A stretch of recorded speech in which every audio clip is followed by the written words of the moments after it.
Counselor Ayre's Memorial by Machado de Assis. January 9th. It is 1 year today since I returned from Europe for good. While I was having coffee, the cry of a broom seller brought back the memory of the day I disembarked at Cadiz. After 30 years in the diplomatic service, I lived in many distant places. I feared I would not readapt to Brazilian life, but the sense of estrangement passed. I keep memories of my experiences abroad, yet without melancholy. I feel fully integrated into the local routine, where I remain. At dusk, I received a note from my sister Rita, which I shall now record. Ayre's Memorial by Machado de Assis. January 9. Rita wrote to me, remembering the 1-year anniversary of my return from Europe. She intended to visit the family tomb at the São João Batista Cemetery and asked for my company for the following day. Ayre's Memorial by Machado de Assis. January 10th. We went to the cemetery on a visit marked by longing. Rita, despite the natural cheerfulness of her spirit, could not hold back tears as she remembered her husband, whose remains rest in the family vault beside my parents. The tomb, kept impeccably clean by her devotion, seemed too new to me, lacking that patina of time which, in my view, confers dignity upon the memory of those who have departed. While Rita prayed, I cast my gaze over the neighboring graves, observing the pleas engraved in stone. On the way back, she confided in me that she is in the habit of offering a prayer for all those strangers, a gesture that reflects the kindness of her nature. The atmosphere of the cemetery imposed a solemn stillness, broken only by the movement of the birds and the silence of the shrubs. Near the exit, I noticed a young lady, dressed in black, who was praying intently. Her figure was vaguely familiar to me, though I could not identify who she was. Curious, Rita wanted to see her up close, and after observing her, revealed that it was the widow Noronha, a lady I had met briefly days before. The widow, after a moment of hesitation, withdrew slowly, oblivious to our presence and the distant voices of the gravediggers, and departed on a streetcar. Rita shared with me details about that woman's short, yet happy, married life. Impulsively, I remarked that widowhood did not preclude a new marriage, an opinion that Rita refuted vehemently, convinced that the pain of that loss would be definitive. The conversation took on a playful tone, with Rita suggesting, with a smile, that the widow might be interested in me. I countered with humor by mentioning the disparity in our ages, to which she responded with a compliment regarding my vigor. Upon arriving home, the discussion about destiny and human choices took a literary turn. I remembered the prologue to Faust and tried to explain to Rita the wager between God and Mephistopheles. She, however, demonstrating a practical wisdom and perhaps a bit of hunger, interrupted my intellectual digression. With a light laugh, she preferred to end the theological discussion in favor of the lunch that awaited us. After the meal, Rita returned to Andorra, leaving me with free time to record these impressions and continue with my routine through the city. Ayre's Memorial by Machado de Assis. January 12th. In my conversation with Rita the day before yesterday, I forgot to mention the matter regarding my wife, who is buried in Vienna. She suggested once again the transfer of her remains to our family tomb. I argued that the dead should remain where they were left, but Rita insisted that the deceased rest better among their own, citing the example of the widow Noronha, who brought her husband from Lisbon to Rio de Janeiro. According to my brother-in-law, this insistence was a common habit of hers whenever she wished to obtain something. Rita also mentioned the Aguirre couple, mutual friends who will soon celebrate their silver wedding anniversary. She advised me to visit them, stating that I would find the widow Noronha there, whose given name is Fidelia. In a joking tone, she predicted that I would end up marrying the widow, although she concluded the conversation by assuring me that such a union would not occur. January 14. Fidelia's trajectory possessed a political singularity, for her father and her father-in-law were fierce adversaries in Paraíba do Sul. Although family rivalry does not preclude affection between young people, such a scenario is a rarity in our lands, where the opposition of parents usually perpetuates itself in the children, preventing any rapprochement between distinct groups. I, an observer of social conventions, admit that I harbor no hatreds, preferring conciliation. Rita, when telling me about the relationship between the two, omitted the details of how that meeting between the legal sphere and the farming world came about. I reflect that it would be interesting to understand the behind-the-scenes of that union, although I fear that, by requesting such clarifications, Rita might erroneously interpret my interest as a sign of a deeper affection for the lady. Ayres's Memorial by Machado de Assis, January 16. Upon leaving the Banco do Sul, I met Aguirre, who greeted me with affection. The following day, I received an invitation from the couple for a private dinner in celebration of their silver wedding anniversary on the 24th. I accepted the invitation and confirmed my presence. Ayres's Memorial by Machado de Assis, January 20th. I have spent the last 3 days confined to my house, battling a cold accompanied by a fever. The doctor, Dr. Silva, recommended caution and suggested that I avoid social events, an opinion shared by Rita, who looked after me during this period. Despite this, I feel recovered and harbor the desire to attend the silver wedding anniversary of the Aguirre couple, should my strength remain steady until then. The day passed in reading, alternating between Shelley and Thackeray, an exercise that always brings some solace and reflection to the spirit. In the evening, Rita dined with me and, after pondering my health, agreed that my presence at the party would be possible, provided I maintain prudence. During our conversation, she mentioned that Fidelia would likely not attend the celebration due to a bout of neuralgia, a fact she lamented, as the Aguirre couple holds the young woman in high esteem. Rita took the opportunity to highlight the affectionate nature and the exemplary union of the hosts, people who, although modest, possess a circle of sincere friendships. Reflecting on the invitation, I recalled the first time I was introduced to the Aguirres years ago, and how the recent reception seemed even more genuine to me. I have decided, therefore, that I will attend the event on the 24th, regardless of Fidelia's absence, motivated by the affection I feel for that family. Ayres's Memorial by Machado de Assis, January 25th. Yesterday, I attended the silver wedding anniversary of Aguirre and his wife. The celebration revealed a rare union in which the passing of the years had only consolidated the harmony between the couple. Aguirre, at 60 years of age, received me with his habitual cordiality, introducing me to his wife, whose radiant countenance reflected the joy of the occasion.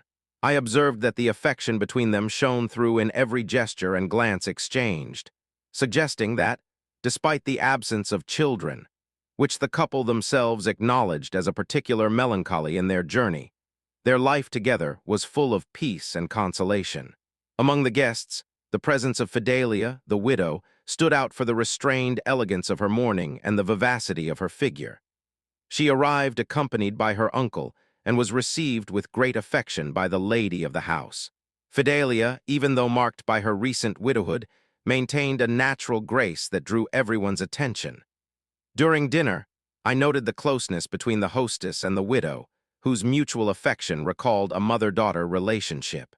In a moment of tenderness, Fidelia toasted to the happiness of the hosts, a gesture that deeply moved Aguirre's wife. The evening continued with conversation, music, and games. In dialogue with my niece Rita, I reflected on the nature of human feelings and the resilience of the Aguirre couple. Rita firmly defended the solidity of that union, recalling that the marriage had been consolidated even in the face of family opposition in the past. When mentioning Fidelia's possible future, Rita suggested that the young woman's widowhood could, in theory, be overcome, although I maintained my reservations regarding such speculations. At the end of the night, I accompanied Rita until her departure and returned on foot, absorbed by the impressions of that celebration. The following Saturday, I accepted an invitation to dinner in Petropolis. I woke up feeling unwell, but the trip proved to be a balm. Aboard the ferry, I met Judge Campos, an old colleague from my youth. The reunion, initially marked by the strangeness of time, turned into a fluid conversation about school memories and the changes in the world. As we climbed the mountain range, Campos praised the conveniences of the train, while I reminisced about the charm of old-fashioned travel, when the journey was appreciated with more leisure and observation. Once in Petropolis, after dinner, I took the opportunity to talk with Campos about the Aguirre couple. The judge, with his pleasant oratory, spoke at length about the history of that family. Although I intended to steer the subject toward the situation of his niece, Fidelia, Campos's account centered entirely on the lives of the party's hosts. I listened to him with attention, saving the recording of these memories for a future opportunity, for the weariness of the day and the density of the recollections required that I leave deeper reflections for when the experience was duly settled in my mind. Heirs Memorial by Machado de Assis, February 4th. In Petropolis, Judge Campos offered an account of the life of the Aguirre couple, the essential details of which reveal a trajectory marked by stability and enduring affection. Aguirre began his professional life as a bookkeeper, progressing to the management of a bank. Di Carmo, his wife, who came from a family in Nova Friburgo, was the emotional foundation that sustained her husband during moments of financial crisis, acting as the cement that bound the uncertainties of his life. The couple lived for decades in harmony, cultivating a domestic comfort that was simple, yet refined by manual labor and her constant care, for she possessed a rare ability to attract and captivate the people around her. Despite their marital happiness, the absence of children was the great regret of their lives. Di Carmo, endowed with a natural vocation for motherhood, channeled this affection into other relationships. The judge recalled the story of Tristão, a godson who, by force of circumstances, grew up under the watchful eye and dedicated affection of his godmother. During his childhood and youth, the boy divided his time between his biological parents and the Aguirre couple, who treated him as if he were their own flesh and blood. Di Carmo's dedication to the boy was profound and accompanied every stage of his growth. When Tristão, at 13, expressed the desire to study law instead of following his father's commercial career, it was his godmother who interceded with her friend's husband so that the young man's wishes would be respected. The boy, however, possessed a restless spirit, and when the opportunity for a trip to Europe with his parents arose, he insisted on leaving, ignoring the pleas of his godparents that he remain and complete his studies in Brazil. Tristão's departure marked the beginning of a gradual estrangement. The young man, instead of returning after a few months as promised, chose to pursue a career in medicine in Lisbon. The news, which initially arrived frequently, became increasingly rare until it ceased altogether, accompanying the godson's silence. Tristão's father eventually returned to Brazil to close his business affairs, but there was no return from the young man, leaving the godparents with the mark of an absence that, despite everything, did not erase the memory of that maternal dedication which Di Carmo, in her affectionate nature, had bestowed upon her godson for so many years. Heirs Memorial by Machado de Assis, February 5th. Upon reviewing my notes, I realized that the previous account could have been more restrained and less sentimental. I avoid displays of emotion, which I only recall having manifested in childhood, upon the loss of my mother. The entry regarding Tristão occupied a disproportionate amount of space, a reflection of the free time left to one who, like me, has already stepped away from professional occupations. Even so, I failed to mention a detail from the conversation with Campos. During a meeting by the river in Petropolis, he detailed Aguirre's assets, including shares in the Banco do Sul, bonds, and real estate. Campos is a curious interlocutor, despite his simplicity of spirit. Heirs' Memorial by Machado de Assis, February 6th. Upon saying goodbye to Campos in Petropolis, I asked for news of his niece. He informed me that the young woman was staying with the Aguirre family, where she would remain until his return to the city. Heirs' Memorial by Machado de Assis, February 6th at night. Unlike Aguirre, who lives for his children, I go on alone without ever having felt the lack of offspring of my own. Heirs' Memorial by Machado de Assis, February 10th. On the 10th of February, during a dinner in Andorra, I spoke with my sister Rita about the news the judge had brought me regarding the Aguirre family. Rita, seizing the opportunity, revealed to me that she had obtained definitive information about the widow Fidelia, directly from Dona Carmo. Although the subject was extensive, Rita summarized the young woman's trajectory in about 10 minutes. Fidelia and the young man, Eduardo, met at the court while he was studying medicine. Their first visual contact occurred at the Lyric Theater, a chance encounter that quickly turned into a deep and reciprocal affection. When the families became aware of the involvement, the Baron, Fidelia's father, reacted with extreme hostility, removing his daughter from the city and taking her to the farm. On the rural property, the resistance was severe. Her father imposed rigid threats and forbade any contact with the young man, counting on his wife's support.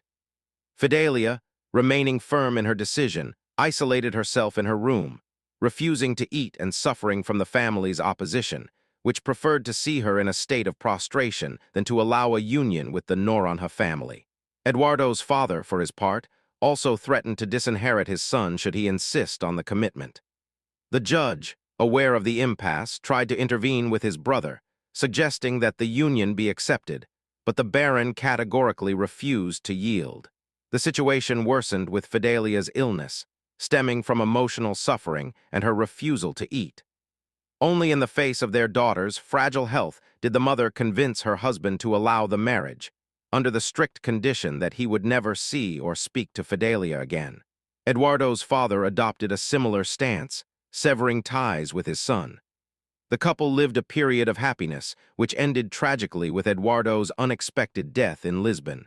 Fidelia returned to Brazil with her husband's remains, frequently visiting his grave, but not even widowhood softened her father's heart, as he remained unyielding in his rejection. Upon concluding the account, Rita questioned whether a woman with such a past would be willing to remarry. I commented, in a light manner, on the widow's resilience and stubbornness, diverting the subject to the dinner that awaited us. Continuing the conversation, I asked about the closeness between Fidelia and the Aguirre couple. Rita confirmed that the relationship was one of deep affection, especially with Dona Carmo, who welcomed the widow as a daughter, filling the maternal void and consolidating a bond of tenderness that strengthened even further after Tristão's departure. Ayres's Memorial by Machado de Assis, February 11. Reflecting on the past, I recall that in childhood it was common to choose saints' names for children. However, the name Fidelia intrigues me, for it does not refer to canonized or pagan figures, leading me to consider a possible artistic influence of the Baron. The surname Santa Pia follows the same singularity. I observe that current preferences move away from traditional names in search of novelties, while I remain a constant observer of the changes of time. Ayres's Memorial by Machado de Assis, February 18. Campos confided in me that he had received news regarding a possible abolition, although he doubted that the current ministry would carry out such a measure. Ayres's Memorial by Machado de Assis, February 24.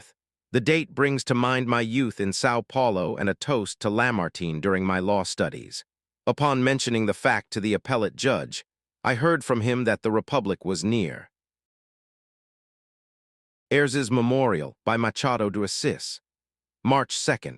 I visited the Aguirre house where I found Fidelia, a cousin of the family, a student at the Naval Academy, and an employee of the Bank of Brazil. The conversation flowed pleasantly, carefully avoiding any mention of the recent losses that weighed upon the widow and the young lady.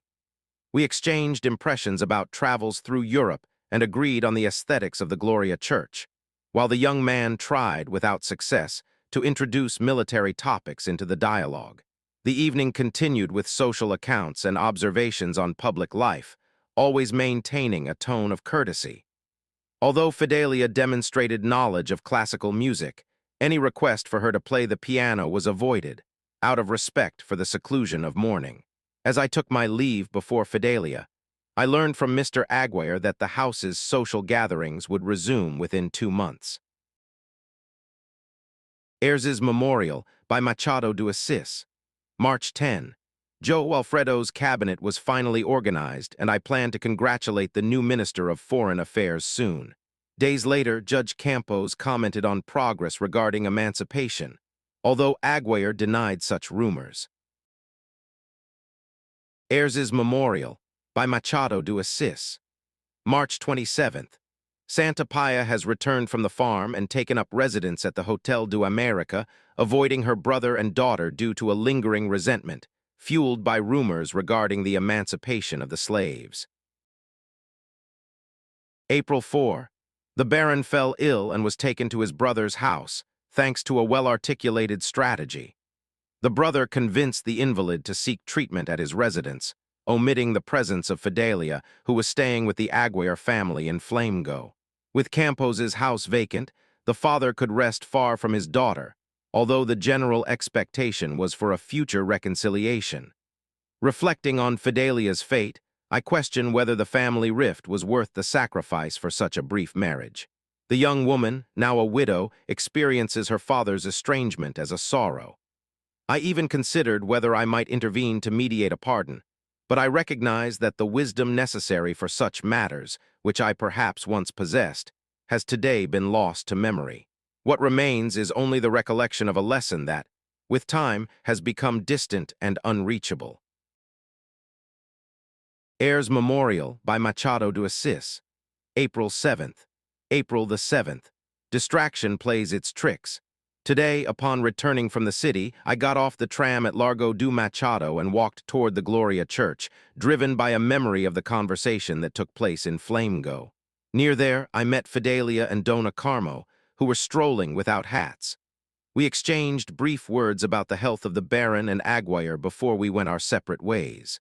While I headed toward Cadiz, they continued in the direction of the parish church. Despite my reflections on free will, I could not avoid the impulse to look back. I saw the two ladies walking slowly, with their arms around each other's waists in a gesture of visible affection. The scene, captured by my memory, ends my day with the melancholy peculiar to fortuitous reunions.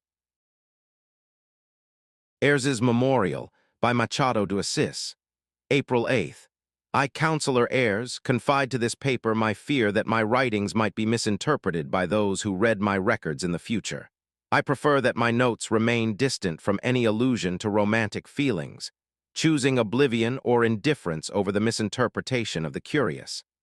I reflect upon my interest in Fidelia, whose personality and reserved spirit awaken in me the desire for closer observation, although I recognize the scarcity of my own time. 2 days later, an important piece of news occupies my thoughts.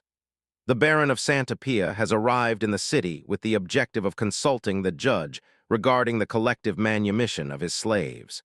The Baron's motivation for such an act, according to him, is not agreement with government initiatives, but rather the affirmation of his property rights and his personal convictions.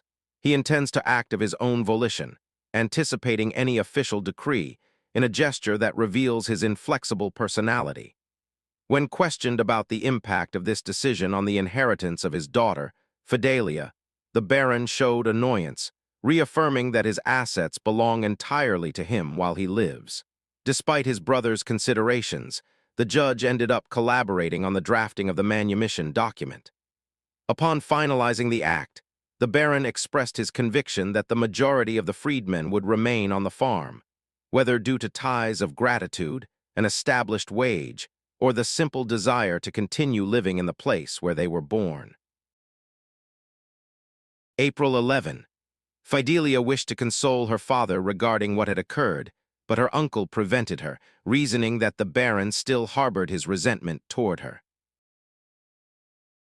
Ayres Memorial by Machado de Assis, April 12. Santa Pia is not a man advanced in years, although he shows signs of physical fatigue and a slight baldness. We met again with the memory of old times when I was a colleague of his brother and frequented his table at court. He expressed the wish that I visit him at his farm within a few days, to which I responded with vague promises, for the inertia of life in Cadiz holds me back. In our moments together, I avoided mentioning his daughter, although I harbored a secret desire to defame her. My intention was to foster disagreements that would prevent her departure for the interior, thus keeping my object of observation nearby. I confess this ungenerous intention to the paper, aware that the intimate truth revealed in these pages matters little to the judgment of others. Ayres Memorial by Machado de Assis, April 13. After speaking with the father, I met the daughter. She praised her progenitor so highly regarding the manumission that I restrained myself from criticizing him. I heard gentle accounts of the young woman's past, and faced with such dedication, I felt an impulse of restrained affection, although everything remained merely in the realm of intention. Ayres's Memorial by Machado de Assis, April 19. The Baron departed, taking the deed of manumission with him. With the opening of the chambers, a bill on the subject is expected. I recall the international criticisms of yesteryear, which demanded an end to slavery in Brazil. I hope that now we shall be praised, for freedom, however belated, is finally becoming a reality in our country. Ayres's Memorial by Machado de Assis, May 7th. The Ministry has presented the abolition bill, which should soon become law. Ayres's Memorial by Machado de Assis, May 13th. May the 13th. I was never an abolitionist propagandist, but I confess that I felt great pleasure at the sanctioning of the law. On Ouvador Street, the agitation and joy were universal. An acquaintance from the press invited me to join the procession that would pay homage to the regent. I was almost tempted to accept, yet my reserved habits and diplomatic nature made me refuse. I remained observing the movement of the carriages and the acclamations in front of the palace. I reflected that, had I been there, I might have felt out of place, preferring the quiet. It is just as well that the process has concluded. Although laws change, history and poetry will preserve the memory of what slavery was.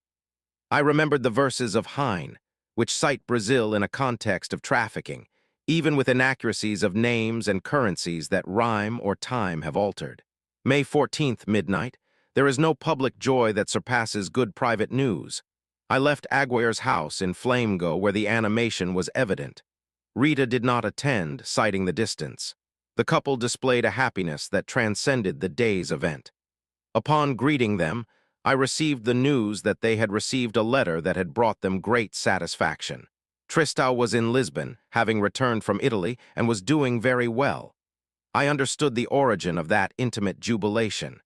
In the midst of the nation's general pleasure, that particular news dominated the parents' spirits. I did not feel bothered. On the contrary, I appreciated their sincerity. That correspondence from their foster son, after years of silence, arrived to soften old sorrows, just as freedom, which, although late, was finally due and welcome. I congratulated them with the discretion of one who perfectly understood the importance of that moment. Ayres's Memorial by Machado de Assis, May 16th. Fidelia has returned to her home, leaving behind a trail of affection.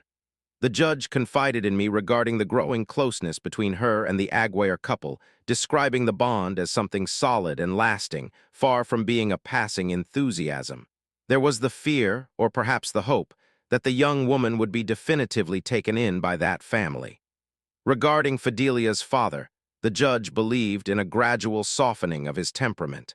He confessed to me that he had invented, in a letter, non-existent expressions of gratitude from his daughter, just to test his brother's reaction, revealing how much fatherhood was capable of tempering the most rigid resistances. The following day, I felt the weight of routine. I decided to withdraw for a few days, avoiding social interaction and limiting myself to the company of my servant, Jose. The perception that the world around me caused me more weariness than pleasure was, I recognized, a reflection of my own state of mind. Old age, at times, exhausts one's patience for others. May 18.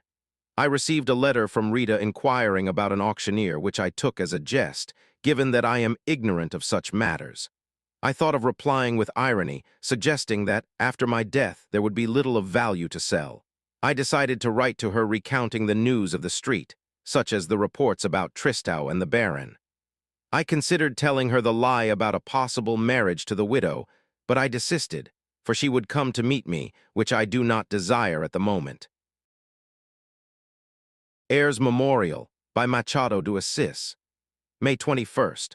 On the 21st of May, after having sent a letter to my sister Rita communicating the passing of a man, I was confronted with the actual news of the death of the auctioneer Fernandez, my neighbor in Cat Eat. The coincidence between my invention and the truthful fact caused me a brief moment of hesitation. Rita, upon reading my correspondence and the newspaper reports, sought me out, concerned with pending financial matters she held with the deceased, involving the sale of paintings and books. I confessed the truth to her about my letter, but she received the information with seriousness, focused only on the resolution of the business left behind by the auctioneer. I promised to accompany her to the warehouse to verify the bookkeeping of the assets. Before dinner, we observed the passing of Fernandez's funeral procession. Rita dedicated herself to counting the carriages of the burial, a statistical habit I recalled having practiced in childhood. Chance, by confirming my lie as a fact, served to make my narrative true. The experience reinforced the perception that life, at times, corrects the fictions we create. Ayres's Memorial, by Machado de Assis. May 22. On the way, Sister Rita shared with me the details of the correspondence between Tristão and Dona Carmo. The young man, now a medical graduate, justified his long silence with an accumulation of tasks and travels, promising to narrate his experiences in a possible future meeting. He sent engravings and requested portraits of his godmother and godfather, expressing memories of his parents in Lisbon. Dona Carmo's reply, as Rita reported, was marked by a maternal and understanding tone, without resentment. She merely lamented the absence of a current portrait of Tristão, evoking memories of his childhood and their time studying together. Rita, who had visited Dona Carmo on the 15th, described an atmosphere of joy at the reconnection with her godson, whom she felt had been resurrected in his godmother's memory.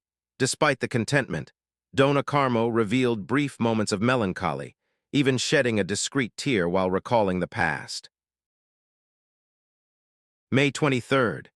The dead go quickly, and so I forgot to record that, at Fernandez's warehouse, all of Dona Rita's belongings had already been sold, with the proceeds set aside for her. However, the most relevant fact of that day only emerged at the Largo de São Francisco, when Dona Rita caught up with me before boarding the streetcar.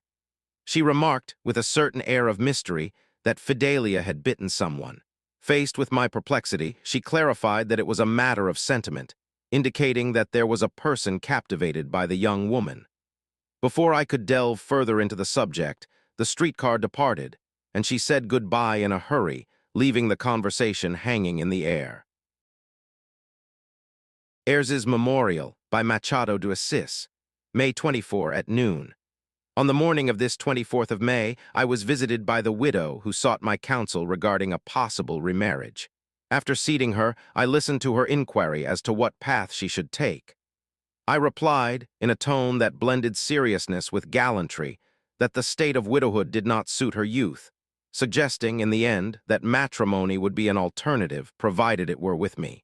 She admitted to having considered this possibility, at which moment a brief physical contact and a profound gaze took hold of the scene. However, the call of a street vendor outside broke the illusion, revealing that it had all been nothing more than a dream. Awakened by my servant, I proceeded with my morning routine between ablutions and reading. The newspapers reported the anniversary of the Battle of Tuiuti, a fact that brought back memories of the times when I worked in diplomacy, providing clarifications to foreign journalists. I reflected on the transience of life, imagining that, in a few decades, everyone involved in those events would be forgotten, with only the permanence of natural laws remaining. This melancholy in the face of human finitude translates the bewilderment of a sexagenarian, who, between solitude and the habit of writing, fills his pages with the natural contradictions of one who observes the world without great illusions. Ayres's Memorial, by Machado de Assis. May 26th. The lawyer Osorio, a young professional at the Banco do Sul, is showing growing interest in the widow Noronha. Known for his talent and good manners, the young man has kept in touch with her since they met at the judge's house. Although there were no clear signs during the gathering at Aguirre's home, the involvement seems to be strengthening. It remains to be seen whether this interest will result in a future marriage, which would lead Rita to lose the bet she made regarding Fidelia's fate. Ayres's Memorial, by Machado de Assis. May 29th. At the gathering at the Aguirre's house, I was able to observe young Osorio's behavior toward the widow Noronha. The young man showed an evident admiration, expressed in constant glances and a posture of respectful shyness. During their conversation, the widow led most of the dialogue, while the lawyer contemplated her with attention. At a moment apart, I held a brief conversation with Fidelia by the window. We agreed on the beauty of the Bay of Rio de Janeiro, and I took the opportunity to mention her musical gifts. She responded with modesty, stating that she has not played the piano for a long time and that she would possibly forget what she had learned. The conversation flowed in such a way that she spoke little of herself and much about the Aguirre family, demonstrating a sincere affection for the lady of the house, whom she compared, in certain gestures, to her own late mother. Later, I commented to Dona Carmo about the widow's musical talent. The hostess explained that she did not intend to ask her to play so as not to stir up longing or interfere with the young woman's mourning, which she seemed to respect deeply. Dona Carmo expressed her belief in Fidelia's future reconciliation with her father, demonstrating a protective affection. The month of May ends today. In our tradition, it is celebrated as the month of flowers, although nature offers spectacles in every season. I reflected on how Fidelia, despite having grown up in the countryside, adapted with ease to the changes in climate she encountered abroad. She described her impressions of distant springs and winters with a remarkable vividness. Upon noting the way the widow expressed herself, I wondered if she might not, perhaps, be destined to transition from her own internal frosts toward a new spring, observing, in silence, the persistence of the lawyer Osorio around her. Ayres's Memorial by Machado de Assis, June 9th. The month of June began with the writing of these notes. There was no lack of subject matter or time, but perhaps of inclination. Osorio received a letter from his father, informing him of a serious illness and requesting his immediate presence in Recife. The young man prepared for his departure, although he hesitated for a few days, perhaps due to the difficulty of distancing himself from Fidelia or the fear of losing her to some other suitor. I reflected on how life and youth are fundamental rights that, ideally, should not be disturbed by unforeseen family events. If I had advised Osorio, he might have been able to seek a middle ground, writing a frank letter to the widow before embarking. I imagined, in my wanderings, that he could have requested a few minutes of her attention, perhaps with a petulant tone that might have piqued Fidelia's curiosity. In a hypothetical interview, in the presence of the judge or not, the young man could have asked for the widow's hand.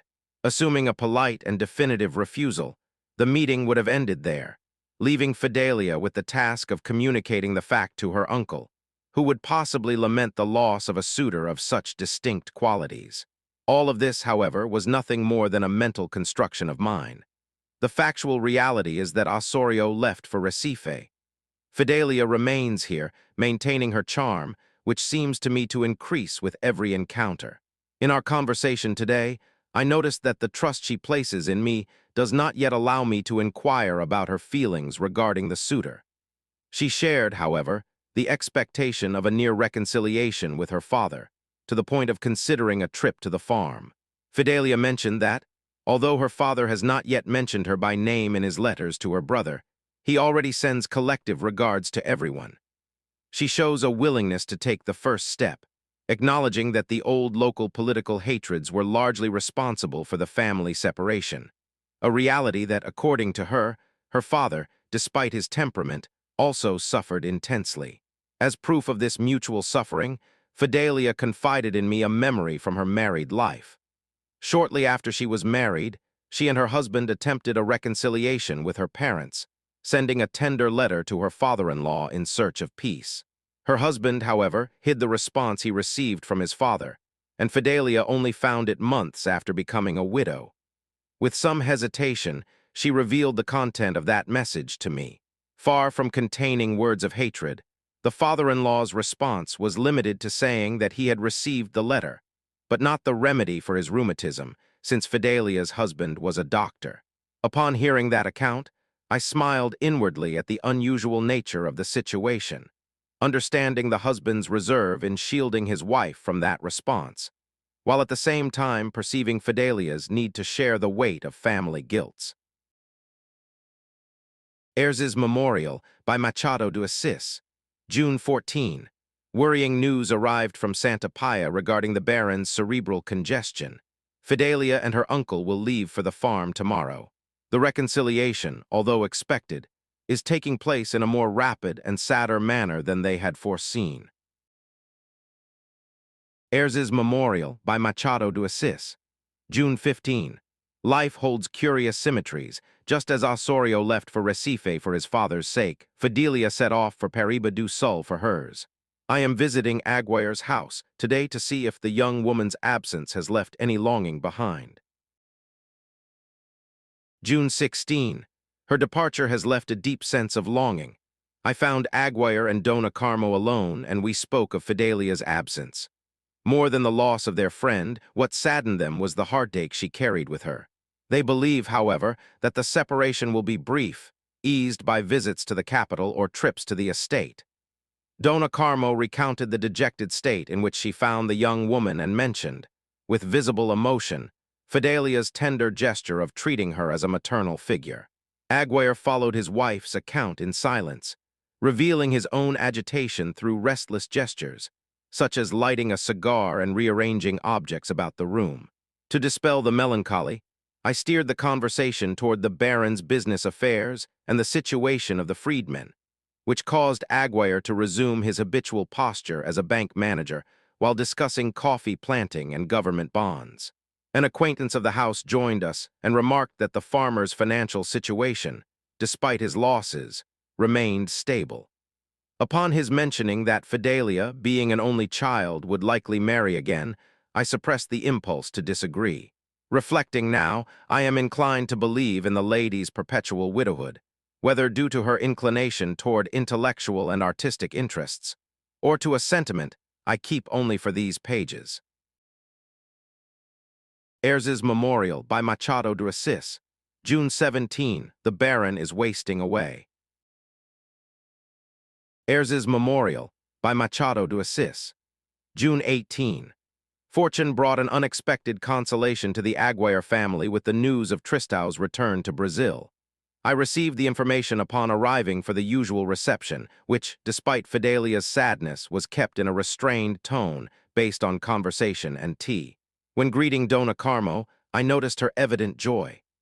Later, she described with enthusiasm how she received the note from Aguirre bringing the news, sharing her personal excitement, a common habit among those who feel happy.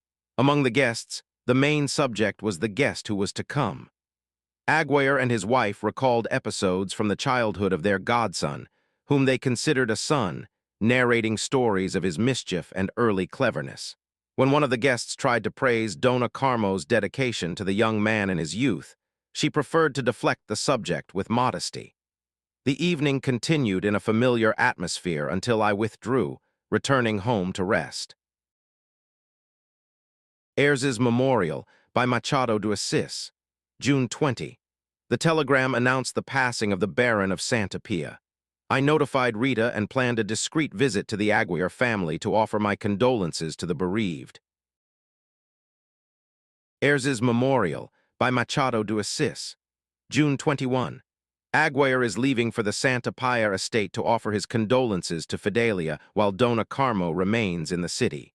I met him on Rua do Ouvidor and sent my sympathies, emphasizing the affection that binds us to our grieving friend. Aguirre explained that he preferred to go alone to spare his wife the fatigue of the journey. I observe how life balances sorrow and joy, even if these bonds are formed only by affection. Ayres's Memorial by Machado de Assis, June 21 at night. My sister visited me and agreed to accompany me tomorrow to the Aguirre's house. Ayres's Memorial by Machado de Assis, June 23. On the 23rd of June, I visited the home of Dona Carmo Aguirre with my sister. I left with the wish that I had stayed longer, such was the kindness of our hostess. I found her in a peculiar state of mind, between joy and melancholy, receiving us with that natural and welcoming affection that is characteristic of her. We spoke of Fidelia's sadness regarding her husband's departure, and soon after, the subject turned to her godson, Tristão. Dona Carmo shared memories of the young man's childhood, describing him as a fragile child of delicate health. Although she did not proclaim herself his mother, her tone of voice revealed the deep care she had dedicated to his upbringing. When my sister commented on children's lack of perception regarding the zeal they receive, Dona Carmo promptly defended her godson, justifying his forgetfulness through his youth and the fascination of new experiences. She even suggested that I read the letters he had sent, but out of shyness or excessive courtesy, the gesture did not come to pass. I realized how dear that subject was to Señora Aguirre. For that reason, I steered the conversation back to her foster children, wishing to be kind to her affection. As we left, my sister and I shared our enchantment with that woman's goodness. Rita acknowledged Dona Carmo's moral superiority, noting that, unlike herself, who does not hesitate to judge people, our hostess always finds a way to forgive, excuse, or remain silent in the face of the faults of others. Ayres's Memorial by Machado de Assis, June 24th. On the 24th of June, my conversation with Mrs. Aguirre brought to mind the old June festivities amidst bonfires and fortune-telling. The dialogue turned toward her foster son, but my thoughts soon shifted to her foster daughter, who was likely living through days of melancholy in the farmhouse. Without the presence of her parents or a companion, the young woman faced the solitude of that date which, in other times, would have been marked by hope. I recalled my own youthful amusements, when fate was consulted by means of books, rhymes, and dice. The ritual consisted of casting the dice and searching the corresponding page for a quatrain that would reveal one's romantic future. Those were moments of laughter and distraction that occupied the hours until sleep arrived. In those days, rest was accompanied by youthful dreams. Today, sleep comes in solitude without the games of yesteryear, bringing reflections that no longer hold the same lightness of times past. Ayres's Memorial by Machado de Assis, June 27th. The 27th of June was marked by the memorial mass for the Baron of Santa Pia at the Church of São Francisco de Paula. The judge's son attended to represent the family, while other relatives followed the ceremony from a distance, at the farm. The event stirred in me memories of my own childhood, when, alongside other boys, I would avoid Lenten confessions by hiding around the house. I recalled with tenderness the figure of the priest who, with patience, guided me in my first acts of faith. The church was full of acquaintances, among them magistrates, lawyers, and friends of Fidelia. Dona Aguirre was present, as was Rita, who later had lunch with me. Observing the rite, I noted the brevity of the celebration, although I recognized that the duration of the Mass depended solely on the personal habit of the priest, and not on the intensity of the mourning or the importance of the person being honored. Ayres's Memorial by Machado de Assis, June 30th. The widow Noronha sent a letter to Dona Carmo that proved to be a true psychological document. Upon gaining access to its contents, I found a text devoid of affectation, marked by a genuine simplicity. Written on old paper, the correspondence narrates the widow's return to her father's farm, where the walls, the veranda columns, and the rustic chapel awakened deep memories. Among the recollections, she mentioned the reunion with people she had known in childhood, now grown, in addition to the striking presence of the figures of her parents, and above all, of her late husband, whose image remained vivid in her memory. Reading this letter reinforced my perception of the widow. She demonstrates a rare capacity to analyze and find meaning in things, elevating her experiences to a spiritual dimension. Although I still recognize a remarkable beauty in her, my current interest is purely aesthetic and contemplative, distanced from any personal vanity of yesteryear. Dona Carmo seemed to share this same sensitivity upon reading the account. I noticed that what touched her most was the final signature of the letter, in which the widow designated herself as her interlocutor's little daughter. The way Dona Carmo revisited those words before putting the paper away demonstrated the emotional impact that gesture of affection had upon her. Ayres's Memorial by Machado de Assis, July 1st. The first day of July brought news that altered the mood of the Aguirre household. The couple received a letter from Fidelia and shortly thereafter another from Tristão, confirming his embarkation on an English ship with an arrival expected by the end of the month. The joy was immediate, for the announcement marked the couple's definitive reunion. Aguirre, breaking with his habitual discretion, commented on the preparations for the room intended for the guest, describing the furniture chosen. I noted that Carmo, dedicated as always to her handiwork, would certainly occupy herself with the details of the room's ornamentation. For her, the act of embroidering and sewing has always been a genuine way of demonstrating affection, weaving her feelings into every piece. I reflected then on the maxim that any task performed with dedication achieves a natural perfection, comparable to the vital functions of the body. Unlike diplomacy, which I practiced throughout my life as a professional duty, Carmo's dedication to the home reveals a virtue that transforms the everyday into a constant gesture of love. Ayres's Memorial by Machado de Assis, July 2nd. On the 2nd of July, I met Judge Campos near the Candelaria Church shortly after my visit to the Banco do Sol. He had returned from Santa Paia and brought messages from his niece, Fidelia, for Aguirre and his wife.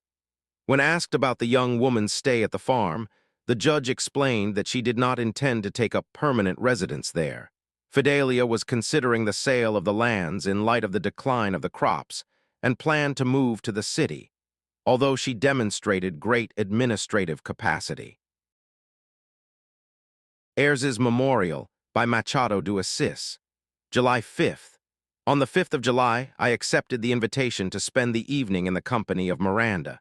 The broker returned from Europe with the same disposition as always, remaining a good fellow and a devoted husband. During the gathering, I was introduced to a new game called poker, which he learned during his trip, and which seems to be gaining popularity rapidly, to the point of including even his wife at the tables. His daughters and his sister-in-law, Dona Cesaria, chose not to participate in the gambling. In a moment of relaxation, Dona Cesaria admitted that she preferred the habit of commenting on the lives of others, an activity she pursues with a peculiar sagacity. I noted that the apparent discord that existed between her and her brother-in-law before the trip seems to have dissipated completely, revealing the lady's diplomatic skill. In our conversation, Dona Cesaria questioned the situation of the late Baron of Santa Pia's daughter, expressing doubts regarding Fidelia's widowhood. I remained reserved on the subject, listening as she disparaged the widow with indifference, comparing her to a lifeless figure. I preferred to end the topic and return to the table to learn the nuances of poker, especially the concept of the bluff. Ayres's Memorial by Machado de Assis, July 13th. I have gone a week without any record, reflection, or fact worthy of note. I record these brief lines only to maintain the habit of writing, even in the absence of new thoughts. Ayres's Memorial by Machado de Assis, July 18. Tristão has arrived in Pernambuco, expected on the 23rd. Ayres's Memorial by Machado de Assis, July 20th. The Aguirre's godson has arrived in Bahia and is to receive a modest reception. His photograph has been framed, revealing a young man with a proud and striking countenance. Ayres's Memorial by Machado de Assis, July 25th. Tristão has arrived, though I have yet to see him, as I have remained secluded for 3 days. I have occupied my time destroying old letters, a necessary gesture in the face of advancing age. I preserved only a small portion for future reading, remembering, with a touch of melancholy, that those with whom I shared this correspondence have either passed away or grown old. Ayres's Memorial by Machado de Assis, July 27th. I met Aguirre today walking along Ouvidor Street in the company of Tristão. I recognized the young man from the portrait I had seen previously. Aguirre introduced us, and Tristão proved polite and curious while speaking with me, likely because he already knew my name through his family. We exchanged only a few words for 5 minutes, enough for him to express his enchantment with the city. I remarked that he should not have forgotten Rio de Janeiro, from where he departed while still young, and he replied that, in truth, his memory remained vivid, with the current experience being a sort of continuation of his recollections. We said our goodbyes shortly thereafter. Tristão possesses a striking presence and a clear way of speaking.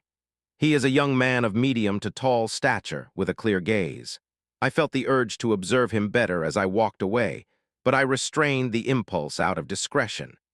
I intend to visit the house in Flamengo soon, as it has been a long time since I have seen them. Ayres's Memorial by Machado de Assis, July 28. Tristão showed satisfaction upon rediscovering Rio de Janeiro. I believe that the place where one lived their early years always awakens a particular language in the memory, regardless of the time of absence or the transformations in customs. He confirmed this enchantment to me, feeling at home upon hearing the same language and encountering the references of his origin once again. These reflections on returning awakened in me distant memories of childhood. I recall banal scenes, such as two grown men playing at the intrudo and walking soaked through the streets, and the discreet courtship of a neighbor named Flor with a young man who used to pass by her house in the afternoons. That affection ended abruptly, with the girl's father intervening through punishments and the forced recruitment of the suitor into the army. An episode that at the time generated speculation regarding political or family motivations. Reflecting on the year 1888, I realize how these events and others, such as the old practice of using leeches in barber shops, have become merely images preserved in my brain. Customs and institutions perish, leaving only the record of memory. Ayres's Memorial by Machado de Assis, July 31st. Tristão has made a very positive impression, revealing himself to be a pleasant, communicative young man devoid of any affectation. His posture, both in dress and in his manners, reflects a simplicity that pleases everyone. He shows a genuine interest in the city, recognizing streets and customs with ease, which captivates those around him. For the Aguirre couple, Tristão's presence is a source of great joy. Dona Carmo, in particular, shows an almost maternal affection for her godson, following his every gesture. On a recent evening, the young man delighted everyone at the piano, performing pieces by Wagner. The young man also took part in a remarkable reunion with Father Bessa, who was responsible for his baptism. Upon discovering that the clergyman lived at Praia Formosa, Tristão refused his godfather's company, wishing to meet his old acquaintance on his own, as a way of proving that he still kept the memory of his homeland alive. The priest, after the recognition, was invited to frequent the Aguirre house.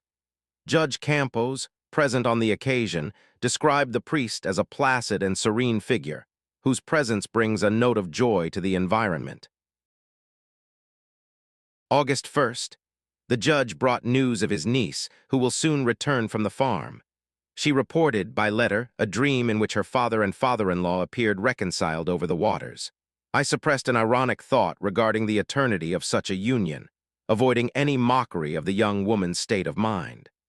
Finally, the uncle confirmed that she remains determined to sell the Santa Pia property, maintaining the course of her personal plans in the face of life's uncertainties.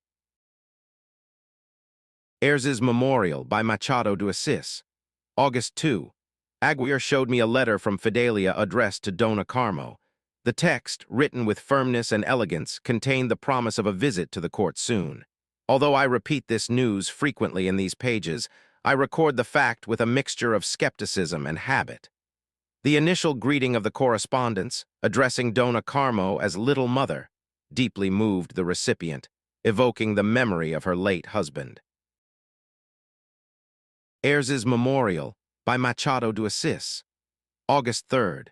The 3rd of August brought the memory of the anniversary of the Ferraz ministry, awakening reflections on the fate of those men, many already surrendered to death or oblivion. It was under that government that I received my promotion to Secretary of Legation, a gesture I still recall with surprise. In conversation with Aguirre, I heard lively and nostalgic accounts of the politics of that time. Aguirre, a man whose spirit is turned entirely toward his family environment, demonstrated his growing affection for his two foster children, Tristão and Fidelia. He expressed the desire for me to know the young man better, highlighting the admiration Tristão has nurtured for me since the days he first caught sight of me in Brussels. Aguirre shared his positive impressions regarding the young man's conduct and trajectory, mentioning his desire to prolong his stay in Rio de Janeiro. Although the young man originally came for a 4-month visit, Aguirre is striving to keep him for longer, in the hope that he might eventually settle permanently among us. August 4th. Upon boarding the Nitroy ferry, I came across Tristão leaning against the railing, observing the horizon with a gaze that seemed to be searching for Europe. In our conversation, he stated that he admired the local beauties, which he considered the most magnificent he had ever known. The crossing was filled with his recollections of his childhood, his adolescence, and the period he lived abroad, accounts that, although lengthy, proved to be sincere. Upon arriving at Praia Grande, we disagreed regarding the name of the city, and he kindly complimented my spirit, mentioning that his godparents had already noted my vitality. We said our goodbyes briefly, as I needed to proceed to the presidential palace. We met again on the bridge, an hour later for the return trip. During the second journey, Tristão revealed a new fact to me. Having become a naturalized Portuguese citizen, he had accepted an invitation to enter politics and intended to be elected as a deputy the following year. Although he knew that his godfather, Aguirre, would disapprove of such a choice, as he did not appreciate political militancy, Tristão felt committed to his plans and to the experience he already possessed as a columnist and orator in Lisbon. We also spoke about Aguirre and his wife. Tristão demonstrated full awareness of the affection the couple dedicated to him, treating him almost as a son. He also mentioned the couple's foster daughter, a widow whose portrait he had already seen, and recalled an old episode from his godparents' domestic life. It concerned a small dog that had lived under the godmother's dedicated care for years, receiving from her treatment full of tenderness and attention, to the point that its death had been deeply mourned. Tristão described the spot in the garden where the animal had been buried, a detail the godmother had pointed out to him recently. Reflecting on our conversations, I ponder Tristão's personality. I feel increasingly capable of understanding him. He demonstrates a remarkable balance, avoiding excessive self-praise and revealing a serene confidence in his own abilities, even when the moderation of his words attempts to cover the conviction of his worth. Ayres's Memorial by Machado de Assis. August 7. Dona Carmo traveled to Nova Friburgo with her godson, Tristão, to revisit the places of her childhood, including the old house where she was born. Although the young man did not share the same nostalgic bond, he accompanied her with satisfaction. The young man continues to be very dear to everyone, especially to Campos, who has known him since he was a child. Upon visiting Sister Rita, who is recovering from a recent illness, I recounted the news about the houses visited and about the Aguirre family, awakening in her the desire to see them again as soon as they return from their trip. Ayres's Memorial by Machado de Assis. August 10. I recall the importance of noting down facts so as not to confuse dates, such as the anniversary of the Pharaoh's ministry. While organizing my memories, I await the arrival of Fidelia, expected by the middle of the month. Fidelia's departure from the farm in Paraíba do Sul caused a commotion among the freedmen who wished to accompany her. She explained to her former workers, with difficulty, the need for them to go on with their lives, promising to keep in touch and to recommend each one to the new owner of the land, honoring the bonds of affection she had cultivated over time. August 11. I received a note from Tristão, sent from Nova Friburgo, in which he expressed his satisfaction with the trip. The young man praised the city and the local people, highlighting with fondness the company of his godmother, whom he treated with filial affection. According to him, the lady was held in high esteem by old childhood friends and new social acquaintances. Although the content was simple, I perceived a desire to maintain our closeness. I replied with a longer letter, adopting a cheerful and friendly tone. I agreed with his praise for the climate and the beauty of the region, ending the text with an invitation for us to have lunch together upon his return, so that we might discuss our impressions. August 17. Fidelia and Tristão have arrived, bringing with them the restoration of the daily order. I reflect upon my own maturity, feeling finally at peace with the advancing of age. Observing the widow Noronha, I recognize that my admiration is genuine and devoid of ulterior motives. I recall verses by Shelley, concluding that, unlike in other times, I now understand that simple contemplation is enough. Heirs Memorial by Machado de Assis. August 19. Tristão had lunch with me and our conversation began with an analysis of the letter he had sent me. He recalled the tender ages at which he visited Nova Friburgo with his godmother, expressing his appreciation for the city. He spoke with enthusiasm about Dona Carmo, describing her as a figure of rare kindness and affection. The young man confessed that the impressions of our land awaken vivid memories of his childhood and youth. In the second part of lunch, the subject shifted to politics. Tristão discoursed at length on the public scene in Portugal and Spain, revealing his ambitions and ideas as a statesman. Although the topic might have seemed excessive, he approached it with grace and interest. Before leaving, he mentioned several Brazilian cities, choosing Rio de Janeiro as the central subject.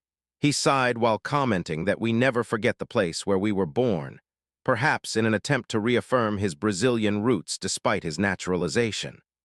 I argued that adopting a new nationality is a political act and a human duty, which does not erase the feeling of origin. He agreed readily, saying goodbye with a firm handshake. Reflecting on his choice, I understand that his career, the pursuit of power, and new ties make his decision natural, without this diminishing the sincerity of his affection for Brazil. Heirs Memorial by Machado de Assis. August 21. The day before yesterday, I left a calling card for Fidelia, and the following day, at her uncle's invitation, I went to have tea with them both. We spoke naturally about the deceased. Fidelia recounted her father's final days, avoiding any mention of the old rift caused by her marriage, a subject she considered settled. In her melancholy, which blended the sorrow of a daughter with that of a widow, she showed that, if she had to choose again, she would still stand by her husband's side. Shortly after, Dona Cesaria and Dr. Feria arrived. The affectionate manner in which Dona Cesaria greeted Fidelia seemed to compensate for a criticism previously made by that same lady. I noted that Dona Cesaria possesses a constant grace, being far more interesting than her husband, whose acidity of speech is remarkable. The affection she displayed, though it might have seemed superficial, carried a brightness and an interest that made the conversation pleasant. Fidelia listened to her with visible pleasure. Before leaving, I observed that Fidelia had had the photographs of her father and her husband framed together, seeking to reconcile them in death, since respect for the Baron's feelings had prevented such a gesture while he was alive. As we left, I explained to the Feria couple that this attitude demonstrated Fidelia's moral harmony. Dr. Feria, however, reacted with disdain, dismissing the gesture as an affectation. I chose not to reply. Dona Cesaria, sensing the discomfort, changed the subject by commenting on the street lighting, which gave her husband an opportunity to criticize the government and the gas company. It was 11 o'clock when we concluded the visit. Heirs Memorial by Machado de Assis. August 21, 5 o'clock in the afternoon. At the end of this day, I feel my eyes are tired and I am considering ending the record of my impressions. Old age calls for rest, and my obligations with letters and official work already consume enough of me. August 24. I return to this memorial with pen in hand, driven by the desire to record the reflections that memory insists on bringing to the surface. This time, the motive for writing is the recollection of a tear, which I believed I saw on Fidelia's face when I mentioned the disagreement between her father and her husband. I confess my aversion to tears, which I interpret as signs of fragility, although I recognize in women a patience and a capacity to endure adversity that are often superior to those of men. If that mark was indeed a tear, its brevity only confirmed the fleeting nature of all things. Were it not for my tired eyes, I might feel tempted to compose a new Ecclesiastes, reflecting on the contradictory and transient nature of existence, reaffirming that, under the sun, there is nothing truly new. August 27. The happiness of the Aguirre couple manifests itself in the constant care they show their guests, Fidelia and Tristão. The domestic environment is marked by dinners and discreet outings, as both avoid public parties and theaters. In a chance encounter on Rua do Ipiranga, I observed the satisfaction of Aguirre and Dona Carmo as they walked with the two. The couple displayed a genuine pride, treating the young man like a beloved son brought back to life. While Aguirre and Carmo exhibited their joy clearly, Fidelia maintained her habitual demeanor, smiling in a contained and serene manner. They continued on their way without noticing my presence on the opposite sidewalk, immersed in the harmony of that social routine which seemed to define their days. Heirs Memorial by Machado de Assis, August 31st. Last night at the Aguirre family home was marked by an unexpected musical gathering. Upon recalling those present, I noted that we were 13, although no one noticed the number at the time. The conversation flowed naturally until Tristão, at his godmother's request, played Mozart on the piano. The widow Fidelia, encouraged by the others, also yielded to requests and performed a piece by Schumann with great sensitivity. The talent of both enchanted me to such a degree that, upon returning home, I remained for hours mentally reliving the melodies. Music has always been a personal inclination that, due to professional choices, I failed to cultivate as I should have. Diplomacy, which occupied me throughout my life, proved to be more of a decorative occupation than an essential one, and today I regret not having dedicated myself to the arts. Observing Fidelia's return to the instrument, after months of silence, brought me renewed pleasure. In the morning, I wondered if she might not be in her own home, breaking her isolation and allowing musical notes to inhabit her space once again. My intuition was correct. Late in the afternoon, Judge Campos confirmed that his niece had indeed returned to playing. He reported having heard the chords early on, and upon finding Fidelia at the piano, she confessed to feeling her fingers a bit hesitant, but the memory of the compositions remained alive. She described the act as a kind of resurrection, a term that her uncle, despite not being a great connoisseur of music, appreciated. He saw in it a way to soften the sadness that had accompanied her since her widowhood. The judge, concerned about his niece's withdrawal, expressed satisfaction at seeing her resume a practice that once filled her days.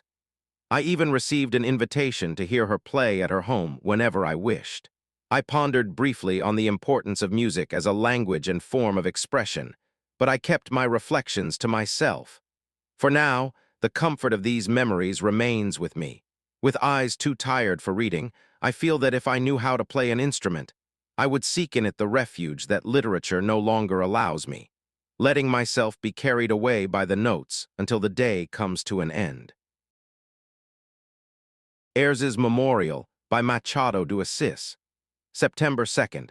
On the anniversary of Sedan, I contemplate visiting Fidelia to listen to Wagner's compositions. Heirs Memorial by Machado de Assis, September 3rd.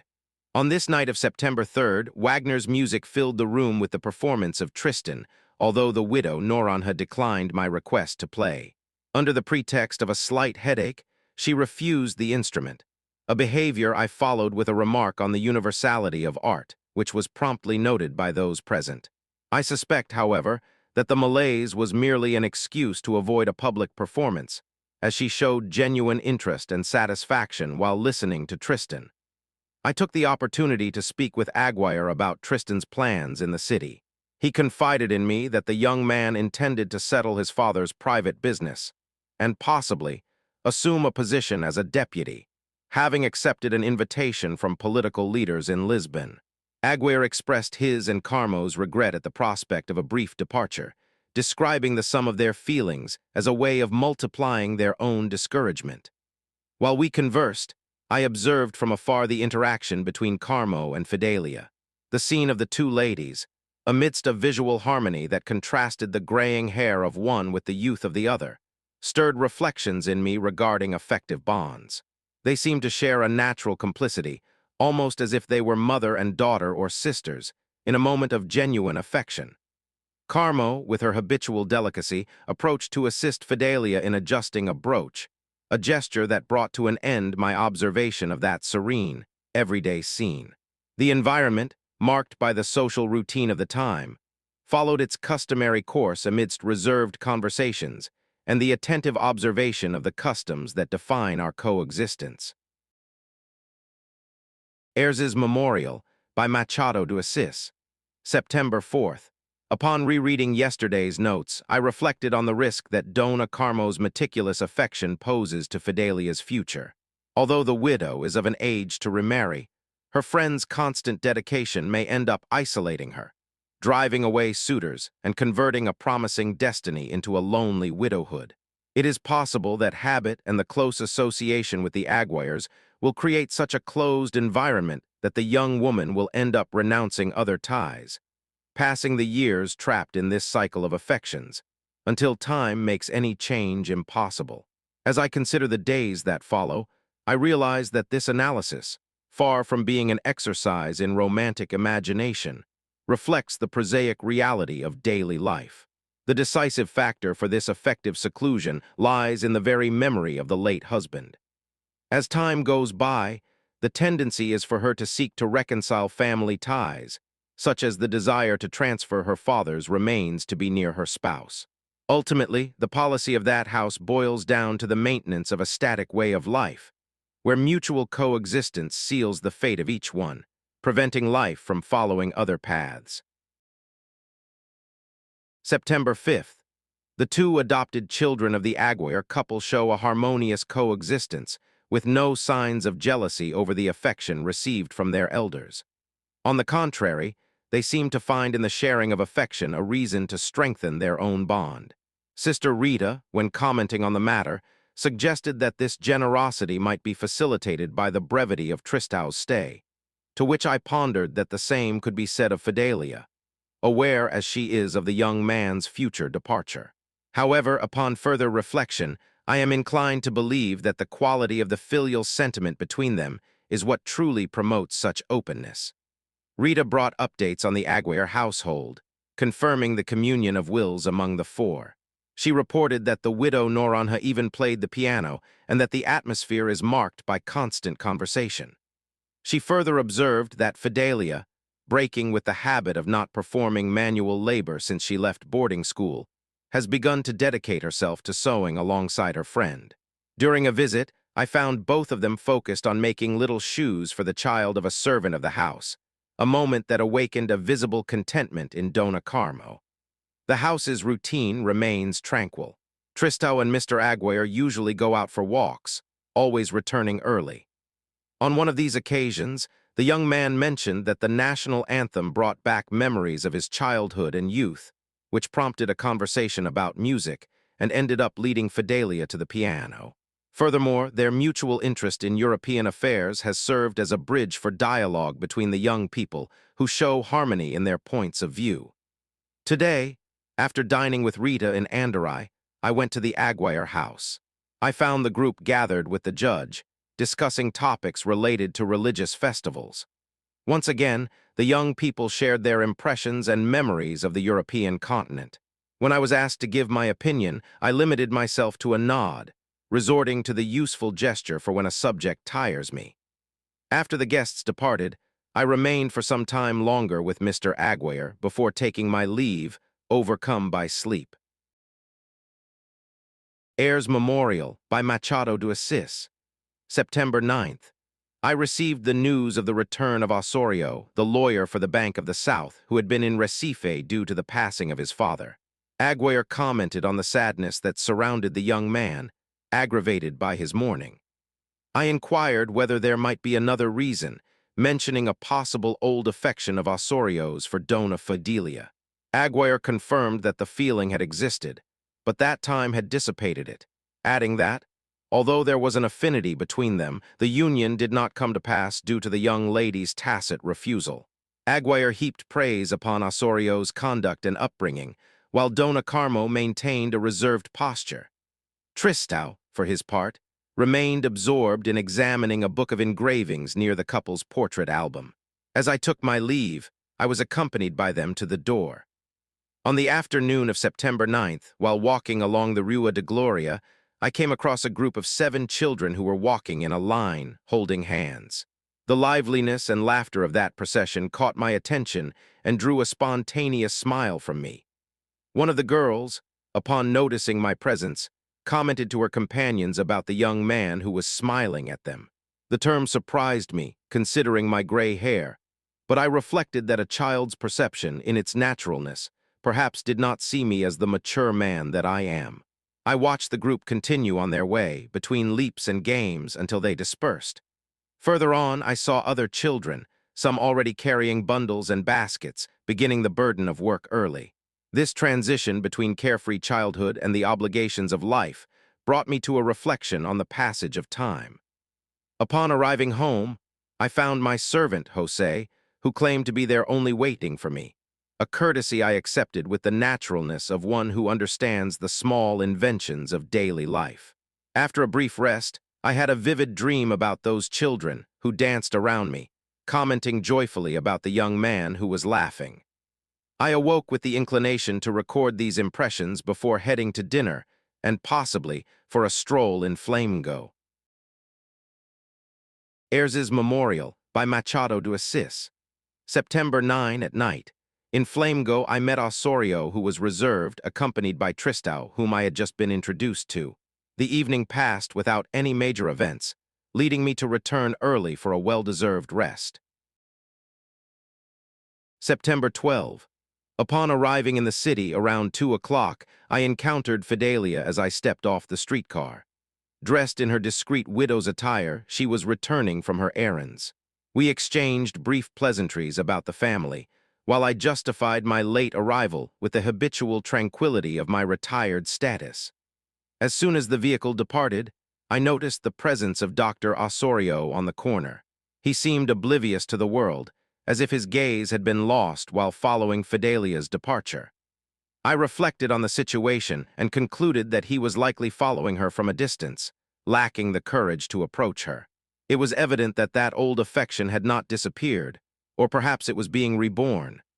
Dr. Osorio, for whom Aguirre himself held esteem, seemed still captivated.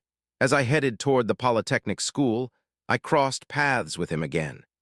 He was walking with his head down, which made me wonder if that behavior revealed a melancholic spirit or merely the distraction of someone overcome by feeling. I left behind my conjectures about the lawyer, who preferred to wander the streets rather than occupy himself with the cases of the bar. Ayres's Memorial by Machado de Assis. September 14. I reflected on what I wrote regarding Osorio. According to Aguirre, he is not living a happy romance, although he demonstrates professional competence, as I saw in the newspapers when noting his legal victory for the Banco do Sul. Aguirre praised his zeal, linking this commitment to Fidelia's melancholy. Perhaps they will marry, despite the previous refusal, for everything is possible. September 18th. I arrived at Aguirre's house early and found the two hosts alone. I was received with the usual familiarity and was immediately invited to keep company with that couple who, in their rocking chairs, seemed to be experiencing a serene pause in their routine. Aguirre remarked, with a light laugh, that the meeting was providential, while Dona Carmo explained that her staying there was due to a discomfort in her knee, which had prevented her from accompanying Tristão on his visit to the judge's house. Tristão, according to Aguirre's account, had preferred to go alone to attend to legal matters, insisting that his godparents rest. Dona Carmo, however, observed with a glint in her eyes that the young man might have been hoping to meet young ladies at the gathering, among the daughters of the friends present there. The conversation continued regarding the affection they held for Tristão and the inevitable sorrow over his future departure for Lisbon. Dona Carmo expressed the fear that time would fly, and soon the young man would be far away, leaving them only with the memory of his presence.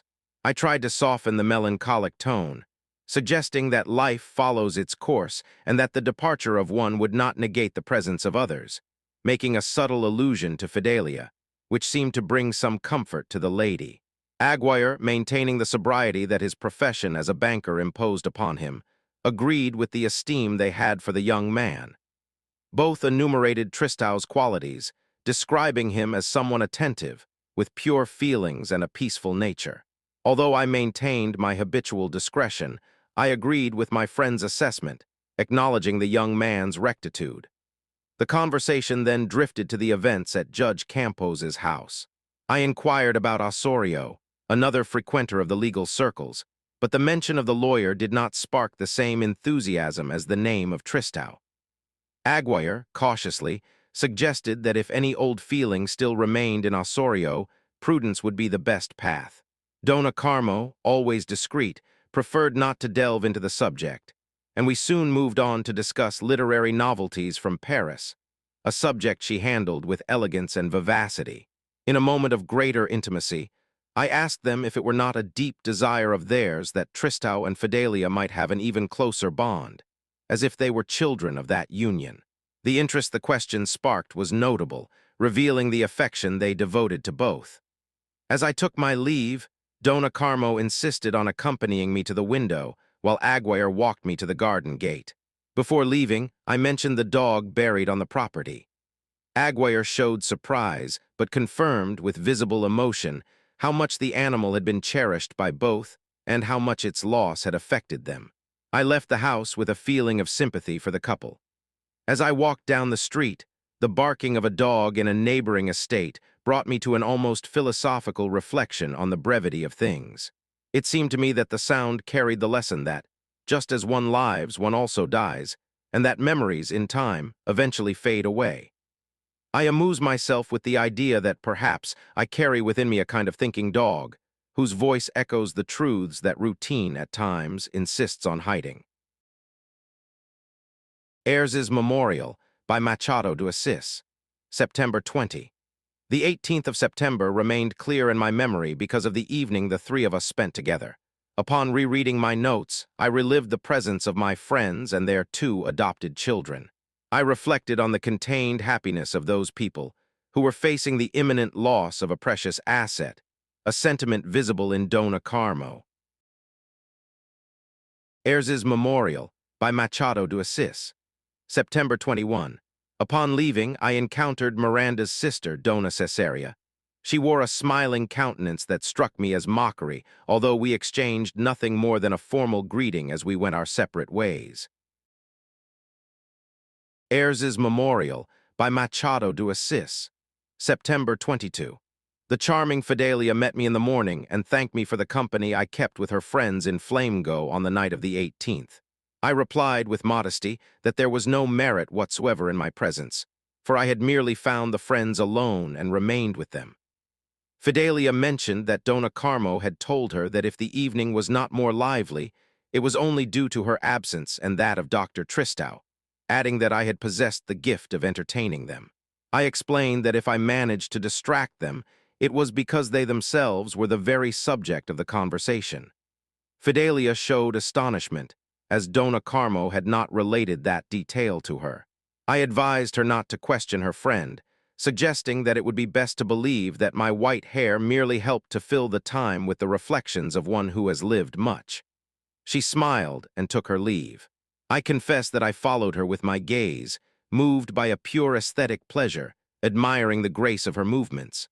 Further on, in the Largo de São Francisco, I saw her enter her carriage and depart. Upon returning, I met young Tristão, who was watching the vehicle with a dazzled look. He exclaimed about Fidelia's great talent. At first, I understood him to be referring to music, but I noted a certain dissimulation in his posture. I reflected that, although he wished to highlight his admiration for the young lady's musical art, perhaps he preferred to hide other charms that, to an attentive observer, would be equally remarkable.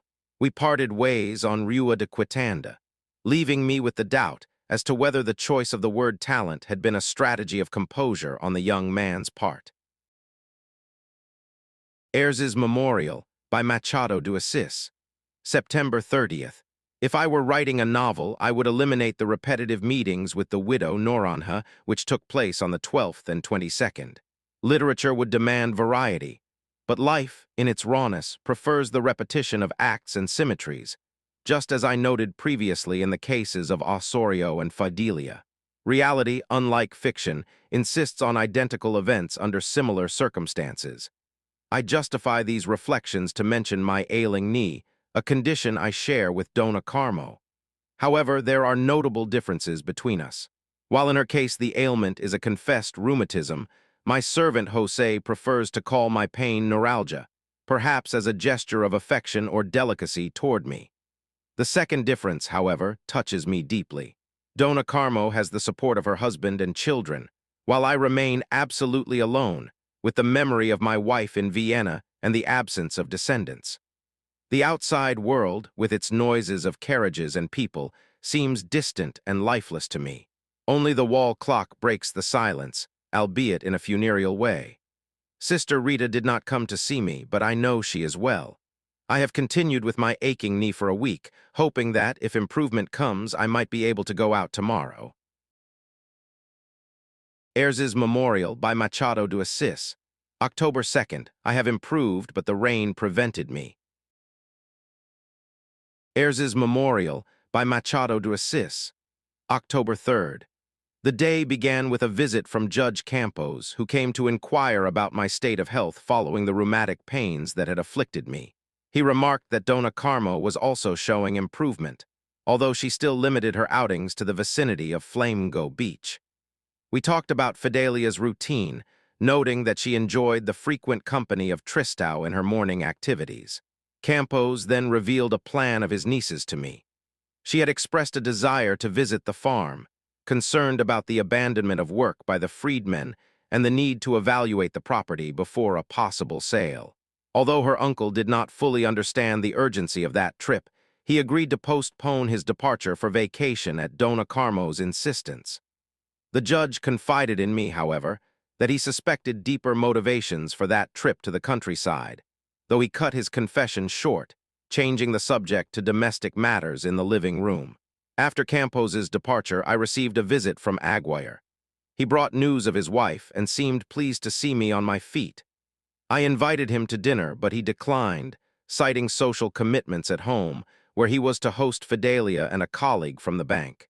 I suggested that I might come over for tea after the meal, but Aguirre advised against it, warning that the humidity and the possibility of rain would be detrimental to my rheumatism.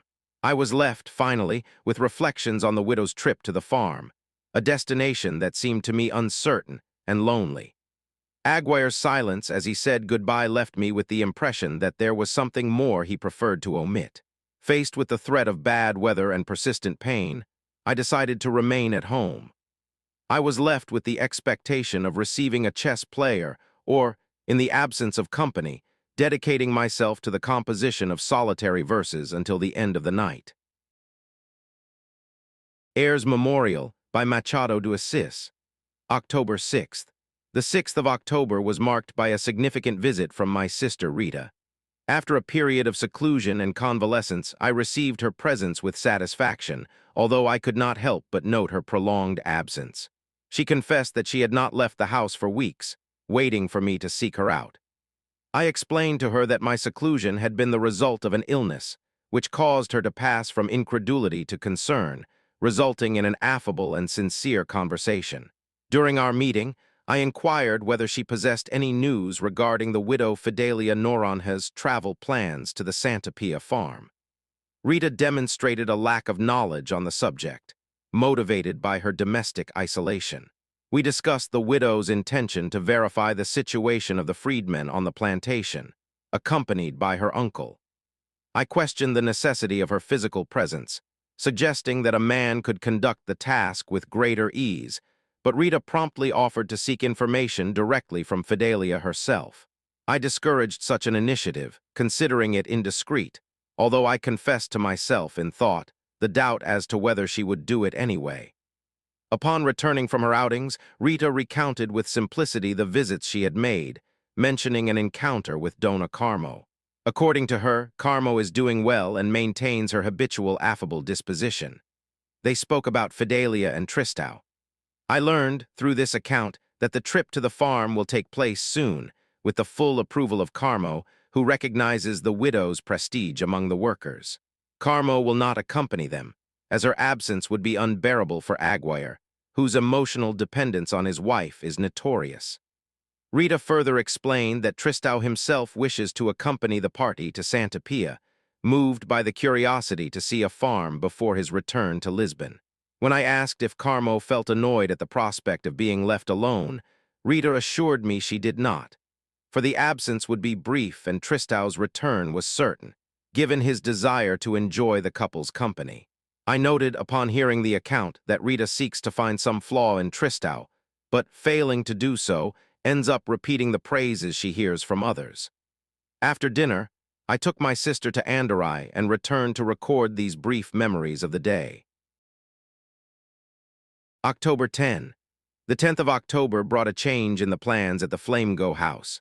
The trip to the farm, which previously seemed urgent, was altered so that only Campos and Tristão set off.